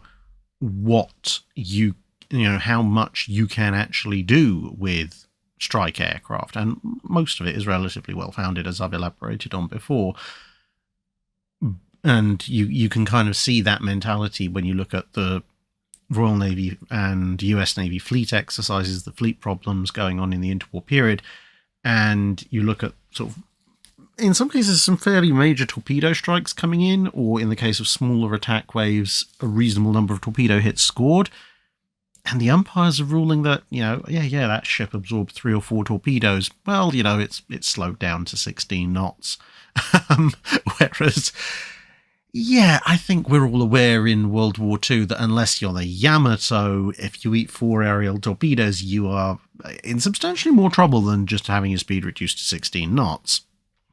Now, the interesting thing, of course, is that if the aircraft carrier is therefore seen as potentially a much more powerful strike weapon, who is going to win the argument? Because some navies, with perhaps saying, this is a one-off, it was a strike against anchored ships, etc., will maybe be looking to even further limit the amount of carriers or the tonnage that you can have for carriers. Whereas others will be going, this is an unexpected result, and with a bit more development, if they manage to sink a good portion of the high seas fleet at anchor, a little bit more advanced with the torpedo bomber, we might be able to sink a good portion of a fleet at sea, at which point we really want a lot of carriers, and they might be pushing for more carrier tonnage. So what you end up with will definitely be different, but I wouldn't want to put hand on heart and say which way it's going to go at the Washington Naval Treaty, although I suspect that with the addition of a fairly useful weapon, I think the Navy's arguing for more carrier tonnage and potentially even larger carriers in terms of displacement per ship might win out there. And with Billy Mitchell's test, he's going to face an even greater uphill struggle to get the thing authorized, from the get-go, because, of course, his, in my mind, big mistake was relying on level bombing, big multi-engined strategic bombers dropping large bombs from altitude at enemy ships. In the historic timeline, nothing much had been achieved one way or the other. Bearing in mind, dive bombing would really come into its own in the 1930s. So, yes, there had been 1 or 2 successful torpedo attacks on various ships. There had been a few level bombing strikes that hit various ships. But with the advent of bigger aircraft and bigger bombs, and obviously at the other end, other aircraft more capable of carrying torpedoes, no one was particularly sure which way it could all go. And so Mitchell's approach was seen as, at least in terms of a test, as valuable as anything else. Whereas if he maintains his obsession with the big level bomber, there's going to be a much, much stronger cadre of people turning around and saying to him, no, look, mate, you're talking absolute nonsense. We know what kind of aircraft threaten ships. It's the torpedo bomber. The Royal Navy's already proved that. And it makes sense, to use something that's becoming somewhat quick, often repeated on this channel. You let water in the bottom to sink ships, not air in the top. And so, this whole big, heavy bomber idea is a bit pie in the sky. Go off and think again, whilst the US Navy promptly torpedoes Ostfriesland with its first-generation torpedo bombers or something like that. And finally, Art Brogan asks a fairly extensive question, which, to be fair, is mostly alternate history, but I'm including here at the tail end of the Drydock in the final question because it is actually building on a number of previous questions which have been asked in previous Patreon Drydocks going back a fair way. Building on the idea of Churchill's decision to intervene in Greece versus taking Tripoli and knocking Italy out of the war in the Mediterranean in early 41, so flipping that on its head, instead of the Greek intervention, the British forces just pile west and knock out, take North Africa. I don't know whether that strictly knocks Italy out of the war, but maybe it knocks out Italy's ability to force a ground war in early 41. And in Art Brogden's scenario, this loss of face and loss of presumably a lot of infantry means that Italy concludes a separate peace with Britain in early to mid-1941. Rommel, therefore, never lands in North Africa, and Singapore, it can be reinforced by some of the contingents that were in North Africa, which are also battle-hardened units, infantry, armoured units, some of what would in history become the Desert Air Force, fighters, bombers, etc. And of course, with the Italian fleet in this scenario out of the equation, you've then got various carriers, fleet carriers, and refitted QEs, Queen Elizabeth, Valiant, Warspite, etc., plus obviously the R's, and destroyers and cruisers, and possibly even elements, although not necessarily all, of Force H, now all available to head east when everything goes south at the end of 1941 when the Japanese attack, which obviously they can then ally and work with the Royal Australian Navy and elements of what would now become, what would historically become ABDA Command. So essentially, what happens? Well, bearing in mind that this is, several layers, several orders of alternate history stacking on top of each other, because we're assuming that without intervening in Greece, that the resources that would have been put into Greece are sufficient to take Tripoli and knock the Italians out of North Africa. We're then assuming that that loss forces Italy to make a separate peace with Britain, and that the British trust that and that holds, and therefore that obviously that naval resources and land and air resources are released to go and help over in the Far East. So if we assume all that is the case, then yeah, we probably now have 3 fleet carriers and Hermes, plus probably QE, Valiant, Warspite, Prince of Wales, Repulse, as I said, possibly Renown from Force H, although Force H will still need something to guard the Straits of Gibraltar against possible intrusion, but maybe not capital ships anymore. I mean, if the Italian Navy is no longer a problem, even Ark Royal might be there, because remember, Ark Royal is historically sunk in November 1941. If the Italians are out of the war in early 1941, she may well be redeployed to the Far East as well. At which point you've got 3 modernised QEs, Repulse, Prince of Wales, possibly Renown, so that's 6 ships, 3 fleet carriers plus Hermes, and a wide assortment of heavy and light cruisers and destroyers to happily escort them all, plus obviously heavy cruisers, light cruisers and destroyers from the Australians, and the cruisers and destroyers of the Dutch would be very wise to come and help out as well. Perhaps just as important, a major redeployment of Royal Navy submarines from fighting in the Mediterranean, able to head back, in some cases, to their stations in the Far East. Now, this does put everything in a little bit of a quandary for the Japanese, because they can obviously hit Pearl Harbor. But if they hit Pearl Harbor, and bearing in mind that their historic plan of action goes Pearl Harbor and the Philippines at the same time, and then going south to the Dutch East Indies to the oil fields, which is what they need. Well, if the Dutch have kind of seen the writing on the wall and teamed up with the British, and the British are sitting there with a substantial battle fleet in Singapore, as well as lots of other reinforcements, ground and air, etc., this puts a bit of a spanner in the works for the Japanese, because with the resources the Japanese have available at the end of 1941, so the Kongos, Fusos, Iseis, and Nagatos, because Yamato is not ready at this stage. Well, I mean, okay, if the Japanese send their entire battle line of 10 capital ships, that could cause problems for a Royal Navy battle line that's only made up of 6. But realistically, are they going to do that? Because that completely denudes Japan of battleship defences, and also it means Japan is going for a decisive battle against an enemy who, even if they manage to overwhelm them, will probably inflict significant losses on them, which is going to fatally weaken them for the decisive battle which they're still expecting with the remnants of the United States Navy. And of course, we've only really been talking about the fast and semi-fast capital ships the British have. The 4R class will probably be there as well, which that then means a 10 versus 10 battle line. And in that circumstance, okay, Renown's modernised and 3 modernised QEs plus Prince of Wales. That kind of gives, at least in terms of battle line gun terms, that gives the British a bit of a leg up, because the Congos are a bit fragile for that kind of environment, and pretty much everything apart from a Renown and a Repulse is carrying armour that will relatively comfortably be able to deal with 14-inch Japanese shells at longer ranges.